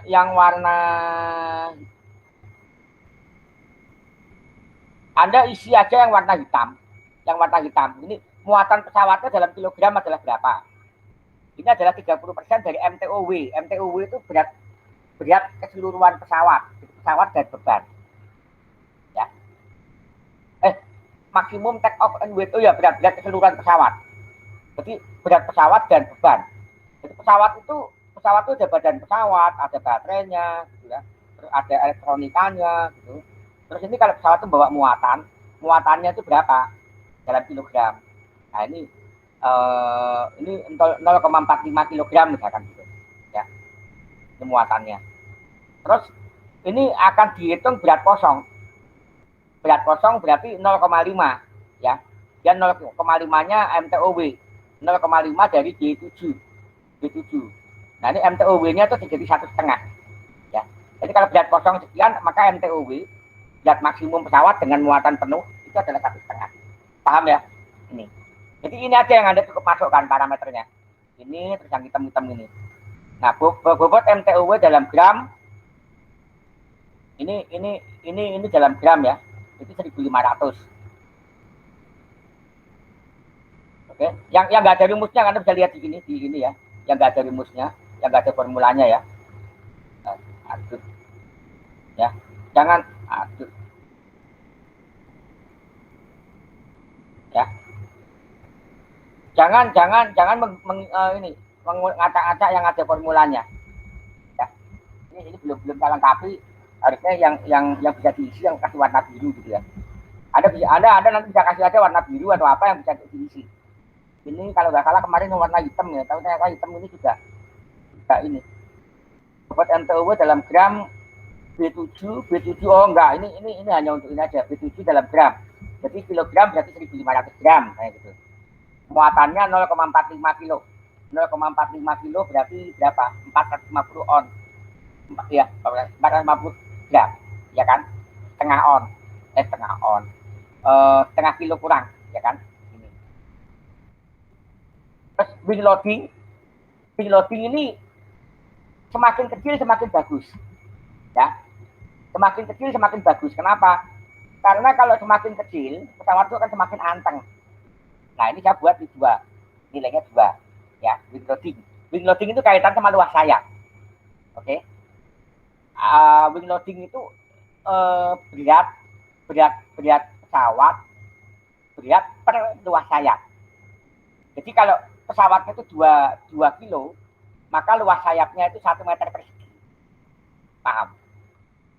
Ya. Kalau mau dibuat ekstrim lebih kecil lagi juga boleh, gitu. nggak apa-apa, ini mau dibuat lebih kecil nggak apa-apa, tapi kalau lebih besar, terlalu besar, nanti pesawat itu akan kalau mendarat itu atau mesinnya mati, itu pesawat itu akan langsung jatuh, stall. Jadi kalau mau pesawat itu bisa gliding, gliding itu bisa meluncur ya tanpa mesin, ini wing loading ini harus ekstra kecil, ya, ekstra kecil. Gitu. Ini hitungannya 2. Nah, oke, sekarang saya akan stop dulu. Saya akan tunjukkan wing loading ya. Sebentar. Tunjukkan wing loading dari Wikipedia ya. Daftar wing loading. Sebentar. Ini adalah sumber dari Wikipedia. Saya akan share dengan kata kunci wing loading ya. Nah, ya, ini MTOW ini dari Wikipedia, wing loading ya, bisa kelihatan ya. Ini wing loading itu adalah luas sayap, ini ada kupu-kupu. Kupu-kupu ini wing loadingnya itu cuma 0,168 kg per meter persegi. Jadi luas sayapnya ini berat kupu-kupunya perbandingan berat dan luas sayap. Ya, kupu-kupu. Semua benda terbang itu bisa dilihat wing loadingnya. Oke, sekarang kita lihat tabelnya ini. Ini kupu-kupu, monarch butterfly, ini kupu-kupu. Ini wing loadingnya ini adalah 0,168. Kalau tadi 2 ya, tadi itu 2 itu ada burung. Burung itu wing loadingnya itu ada 1 sampai 20 wing loadingnya. Burung. Ya. Semakin kecil wing loading, maka burung itu semakin anteng terbang. Contohnya elang mungkin ya. Elang itu tanpa mengepakkan sayap itu bisa berlama-lama di udara. Jangan kaget, itu karena wing loading. Ini dalam satuan kilogram per meter persegi, bisa juga dalam, kalau di Amerika skalanya adalah libra per square foot. Kaki persegi, square foot atau kaki persegi. Ini satuan ukur Amerika ya. Tapi kalau di Indonesia kita pakai yang ini. Ya, ini. Terus apa lagi ya? Ini ozonnya apa? Oh, paraglider ya. Paraglider itu terjun payung yang pakai nah ini. Ya, paraglider itu 2,9 sampai 3,7 ya, ini paraglider. Jadi kalau Anda mendesain parasut ya, yang memiliki wing loadingnya 2, maka dijamin aman. Nah, coba kalau nggak percaya, ya bukan Anda ini, karena coba aja Anda cari busi mobil gitu ya, busi atau apalah, batu atau apa, timbang dulu. Timbang berapa, atau gula atau pasir 1 kilo. 1 kilo, terus Anda bikinin parasut, Anda lempar ke atas, apakah batu itu bisa turun perlahan. Gitu. Semakin kecil wing loadingnya, itu akan semakin smooth. Smooth itu semakin jatuhnya bisa lunak. Jadi tidak gubrak gitu loh. Ya. Tapi kalau semakin besar wing loadingnya, apakah itu jelek? Tidak selamanya wing loading besar itu jelek. Tergantung kegunaannya. Kalau pesawat tempur ini F-16 ini wing loadingnya besar sekali. Ya, ini. Kenapa? Karena pesawat ini dirancang untuk bisa masuk ke badai misalkan. Atau angin yang hembusannya angin ribut ya. Atau badai gitu. Kalau wing loadingnya besar, ini pesawat ini akan lebih mudah tahan masuk ke badai. Jadi kalau pesawat layang itu mana ya? Pesawat layang coba kita lihat microlight. Nah, ini pesawat ini wing loadingnya cuma 25 ya. Microlight, pesawat kayak gini. Ya. Ultralight ya istilahnya ini. Ini microlight. Kalau ini glider, pesawat layang ini hang glider, layang gantung, wing loadingnya cuma 6. Oke. Terus microlight glider ini pesawat layang ini cuma 18. Ya. 18 lebih kecil lagi daripada microlight. Oke, bandingkan dengan F-16 ya, fighter ini F-16. Nah, ini ya. Ini wing loadingnya ada 688. Oke. Jadi pesawat ini lebih tahan masuk ke dalam badai dan dia bisa untuk aerobatik. Ada lagi B1 Lancer ya. Ini bomber ya. Ini wing loadingnya sangat gede sekali. Boeing 747 kan jumbo jet, wing loadingnya cuma main di 600 sekian. Bisa Anda bayangkan jumbo jet ini bisa maju ini kok berani gitu. F16 pun juga seperti itu 600 sekian. Tapi kan ini untuk membawa muatan. Sementara kalau ini muatannya hanya peluru-peluru ini untuk lebih cenderung ke aerobatik. Ya. Cuman kalau ini lebih cenderung kepada ketahanan dia melewati alam. Ya. Ini kan lintas benua ya, Airbus segala macam ini. Ini wing loadingnya 680. Ya, besar-besar. Nah, kita kalau pesawat aeromodeler itu cukup 2 saja misalnya gitu.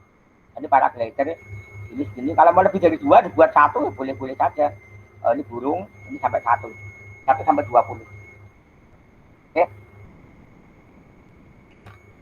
Ini ya wing loading. Oke, sampai sini ada pertanyaan?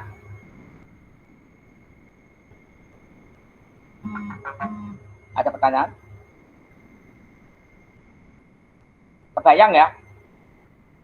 Nah, tadi saya kembalikan lagi ke sini. Ini wing loading ya. Wing loadingnya saya ini buat 2. Kalau mau buat 1 ya boleh-boleh saja. 2. Dengan wing loading 2 ini, maka ini dalam kilogram ya. Ini saya ubah dalam satuan gram per desimeter persegi. Ya. Ini. Akhirnya luas sayapnya dalam sentimeter persegi itu adalah 7.500 cm persegi. Kalau saya pengen sayap itu panjangnya 250 cm atau 2,5 meter, ya kan? Maka berapakah aspek rasio? Rasio panjang sayap dengan badan ini 2, ya, 2 kali. Artinya panjang sayap itu panjang badan itu 2 kali, panjang sayap itu 2 kalinya badan. Gitu. Jadi panjang sayap per panjang badan ya. Panjang ini defaultnya 2 ya. Ya, jadi artinya panjang sayap itu 2 kali panjang badan. Ya, ini 2. Maka panjang badannya itu bisa ketemu 125. Ya kan? Karena panjang sayapnya sudah ketemu ya di sini ya. Wing loadingnya 2, maka luas sayapnya sudah ketahuan. Luas sayap ini kan B8 ya, B8 tuh ini. Nah, ini bobot, bisa dikaitkan sama bobot. Ya. B8 dibagi di 10. Di 10 itu wing loading ya, gram per desimeter persegi. Ini. Kita menggunakan satuannya gram per desimeter persegi. Oke.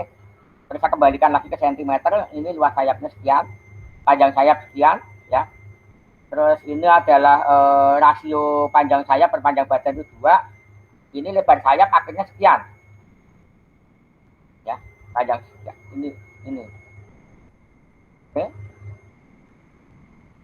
Lebar sayap 30. Ini aspek rasio mana ya? AR. Aspek rasio. Nah, ini aspek rasionya. AR-nya mau berapa gitu. Ini aspek rasio disarankan antara 10 sampai 30. Sekitar 12 sudah cukup. Nah, ini aspek rasio ini. Aspek rasionya mau berapa? Kalau aspek rasionya ini untuk nyetel aspek rasio, saya bisa menyetel ini aja. Kalau misalnya ini aspek rasionya terlalu kecil, ya. Oh, ini terlalu kecil ya, misalnya disarankan antara 10 sampai dengan 30. Nah, ini terlalu kecil ya. Maka ini panjang sayapnya saya bisa perbesar. Panjang sayapnya bisa perbesar. Nah, ini panjang sayapnya saya bisa perbesar misalnya 300 ya. Nah, ya kan? Paham ya? Panjang sayapnya saya perbesar. Tadi kan 250. Nah, aspek rasionya sekitar ini. Tapi kalau panjang sayapnya ini saya perbesar, ini 300. Nah, ini. Ya. Jadi aspek rasionya segini. Paham ya aspek rasio? Aspek rasio itu panjang sayap dibagi lebar sayap. Ya. Jadi lebar sayapnya ini 25 cm, panjang sayapnya 150 cm. Panjang badannya ini, panjang sayapnya 3 meter. Oke. Oke. Terus jarak dari sayap utama ke stabilizer, ini saya kemarin dapat rumus dari mana ya, itu ada itu ya. Itu. Terus luas stabilizer itu elevator yang di bawah ekor itu sayap kecil. Ya, luasnya itu berapa? Itu bisa dihitung ya. Ini. Terus panjang stabilizer, lebar stabilizer, luas elevator, ya. Ini luas fin dalam sentimeter. Fin adalah ekor tegak. fin. Fin itu ekor tegak, kalau rudder itu bagian fin yang bisa di ini, yang bisa ditekuk-tekuk ya, rudder ya. Tingginya, tinggi fin, tinggi ekor tegak, lebarnya fin gitu ya. Luas rudder, ya, tolong bedakan antara fin sama rudder. Rudder adalah bidang fin yang dapat ditekuk-tekuk dalam bentuk belok, ya kan. Nah, baru akhirnya kita masuk ke motor, perhitungan motor. Ya, perhitungan motor. Nah, ini ada amatin aja, cukup amatin dari sini ya. Makanya untuk ini kalkulator ini tolong nanti di copy dulu. Anda main-main dengan kopiannya. Jadi yang aslinya jangan sampai hilang ya. Terus daya yang diperlukan dalam watt ini 300. Tentukan ya, ini motornya nilai minimal 0,11 watt. Ini sumbernya dari aeroengineering.com ya. Ini bisa Anda lihat ini power loadingnya. Power loadingnya sama kayak yang kecil. Kenapa? Karena ini untuk pesawat yang anteng gitu ya. Nanti itu ada power loading. Ini mirip-mirip dengan wing loading. Terus efisiensinya antara 70 sampai 85%. Ini saya ambil 80%. Ya. Terus daya motor dalam watt 375 dapatnya.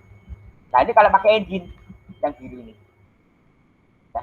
Ini kalau pakai engine, pakai bahan bakar. Kalau nggak pakai engine ya cukup pakai yang diperhatikan yang ini aja. Ini kalau pakai engine yang biru ini. Terus ini baterainya ini liponya berapa C gitu ya, nilai C-nya. Kalau kita tentukan nilai C-nya, baterainya ini 7, maka tegangannya sekian gitu ya, 3,7 kali 7 gitu ya. 3,7 kali 7. Terus ini nilai MAH baterai jika dengan motor ya, nilai MAH beban motor plus motor servo, beban-beban yang lain ya. Jadi itu kalkulator saya. Cuman sayang ini belum saya kasih warna ini lagi ya untuk yang ini, yang isian. Kalau isian ini isian ya kan, ini isian mungkin saya kasih warna saja lah ya, biru gitu ya. Ini isian, terus ini mana isian. Nah ini isian ya, wing loading ini kan isian. Ini saya kasih biru gitu. Ini juga rasio panjang badan ini juga biru ya kan, isian kan. Terus ini untuk membedakan isian sama hasil perhitungan gitu loh ya. Ini hasil perhitungan, mana yang isian. Ini juga perhitungan yang bukan formula ya. Nah ini isian, ini adalah isian ya. Ini perhitungan, ini isian ya. Ini isian. Ini apa perhitungan, sorry, ini perhitungan, ini isian ya. Ini isian.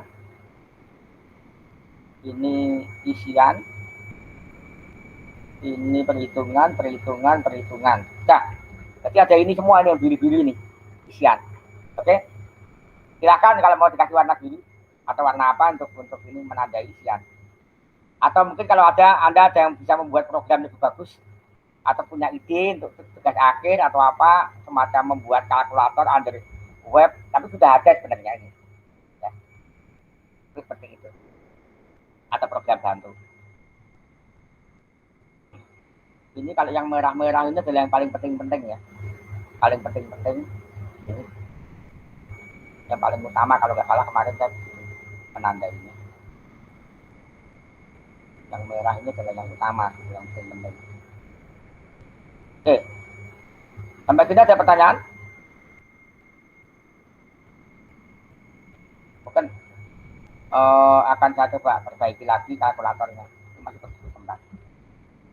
Ada pertanyaan?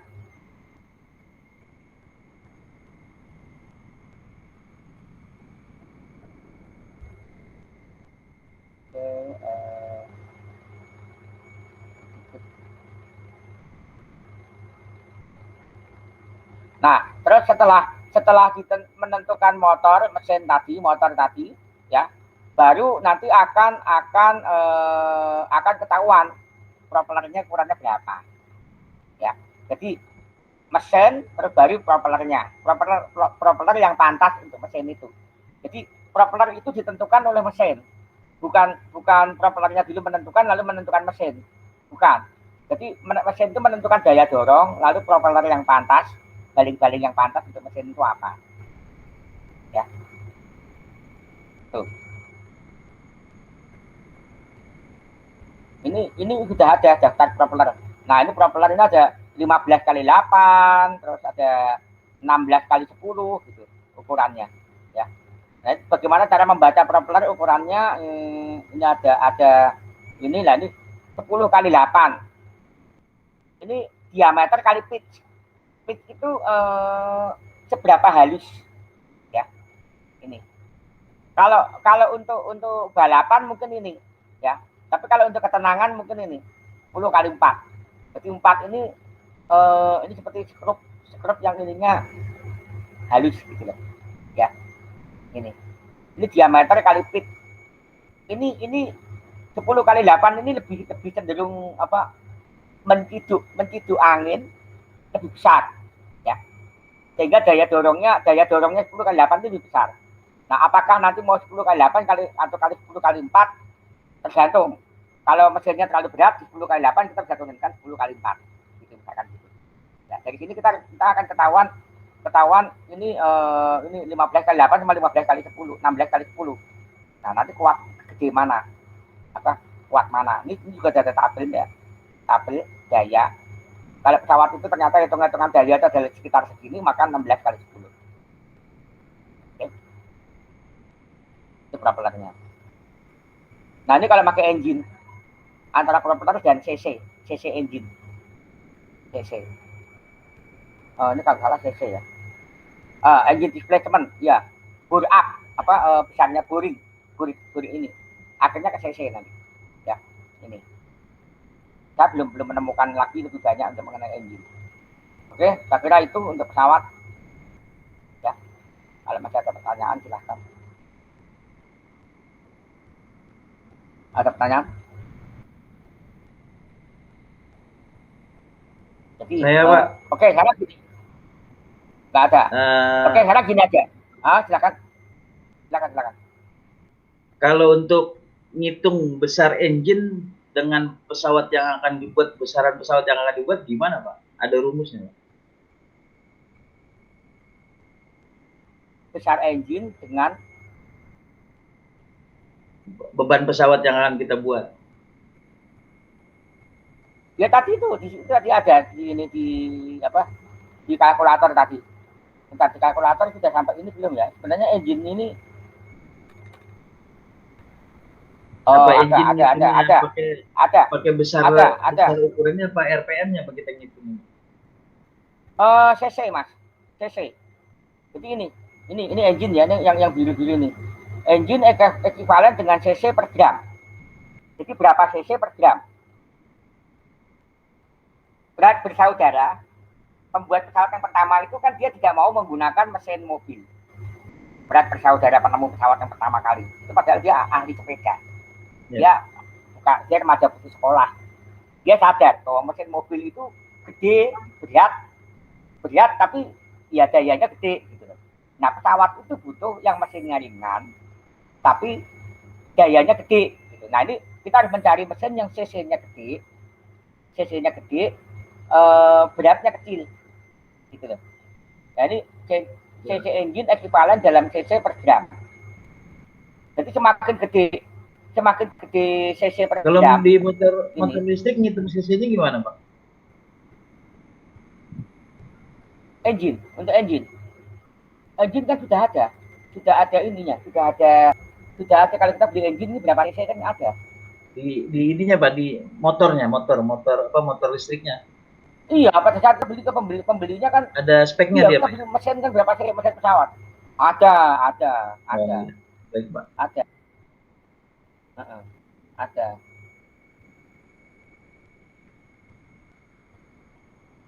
Nah, ini ya, ini ngitungnya watt. Daya yang diperlukan dalam watt. Jadi ini kronologinya. Saya mendapatkan dayanya dari watt. Terus dari watt ini diubah menjadi, ini kan ketemunya watt. Watt ini diubah menjadi satuannya cc per kilo, per gram. Jadi 0,5 004 gitu. Ya, ini watt. Nanti bisa Anda telusuri deh ini bekas-bekasnya ini. Ya. Ini watt, terus ini adalah cc per gram. Cc per gram 0,004 berarti berapa cc itu? Kekuatan engine dalam 7,5. Nah ini 7,5 cc. 7,5 cc. Jadi untuk daya sekian, untuk daya tadi mana di 29. Nah ini daya 375 watt ya. B29 B29 ini daya 300 watt. Ini daya motor ya. Daya yang diperlukan untuk mengangkat pesawat itu 300 watt ini. Ini 300 watt. Ini kita butuh engine yang ekuivalennya itu adalah 7,5 cc. 7,5 cc. Itu. Ya. Ya. Ini ada hitungannya. Ini ada ini. Kekuatan engine 1 cc itu setara dengan 50 watt. Karena kita tadinya bermain dengan elektrik ya, elektrik motor watt kan, enggak engine ya, bukan engine. Iya, Pak. Karena kalau kita pakai engine 1 cc itu setara 50 watt atau 1 cc itu kalau dalam horsepower daya kuda itu adalah 0,07.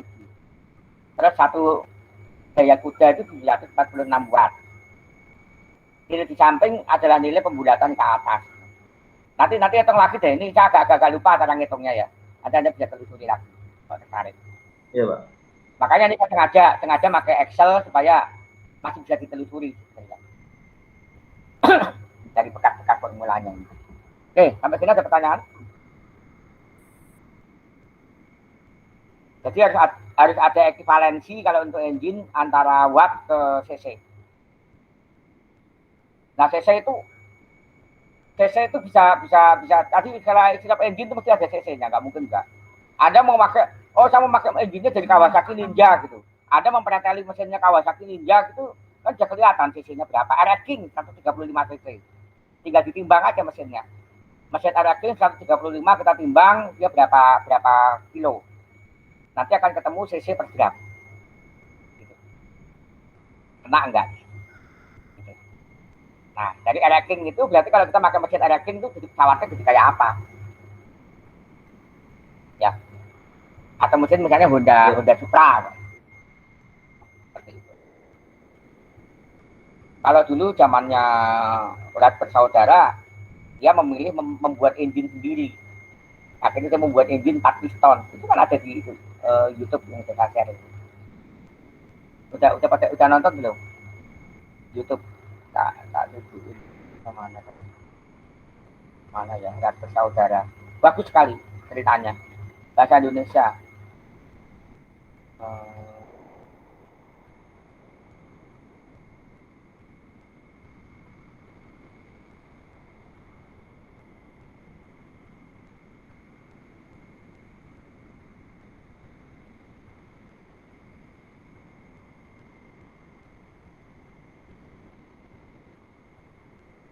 Bentar. Mana ya? Ini rekayasa cemerlang.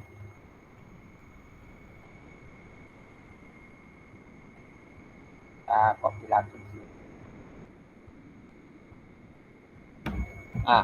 Nah, ini pelajari ini dia ada pernyataannya bahwa saat itu Urat Bersaudara itu terbentur pada pemilihan engine.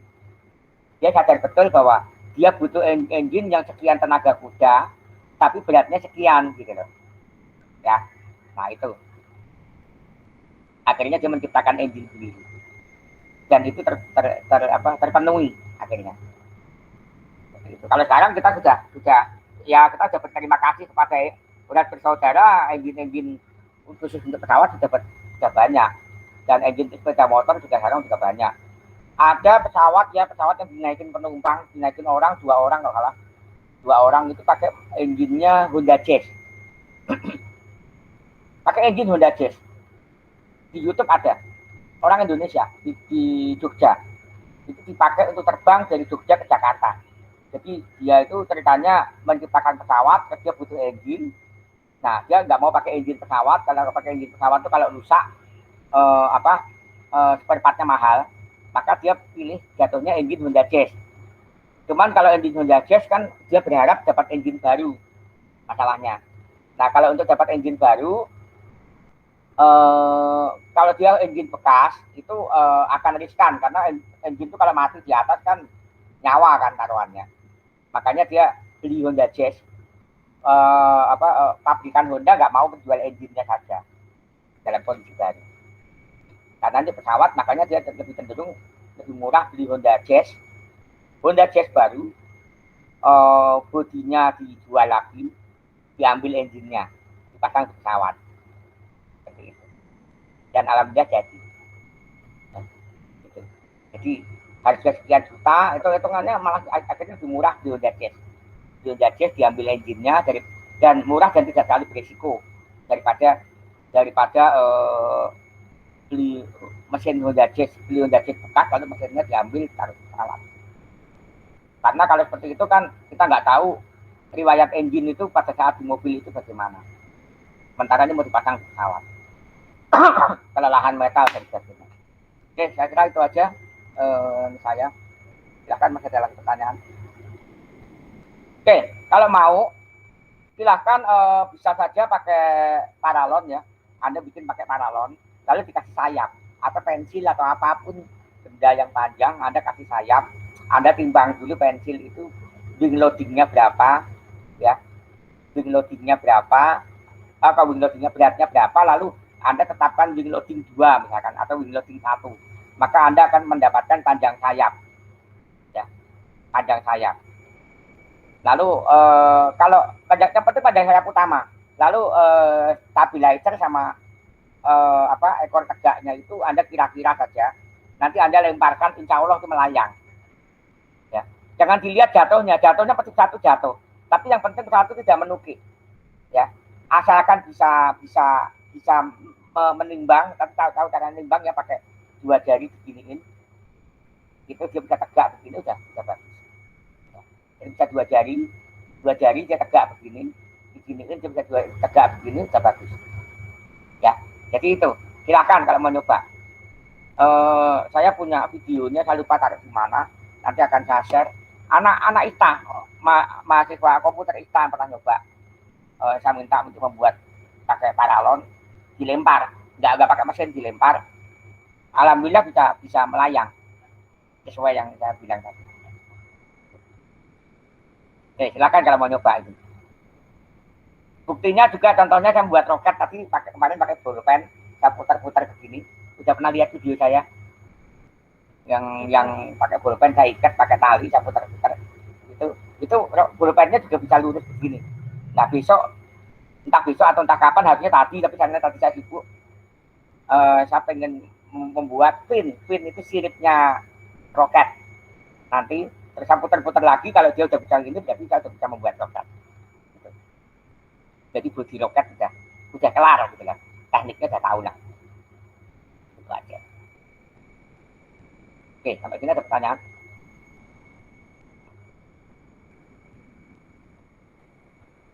Oke, kalau nggak ada pertanyaan, terima kasih atas kehadirannya. Pada akhir kata saya ucapkan wassalamualaikum warahmatullahi wabarakatuh. Silahkan bertanya aja di WA nggak apa-apa. Baik, Pak. Oke, terima kasih. Ya, Pak. Saya stop.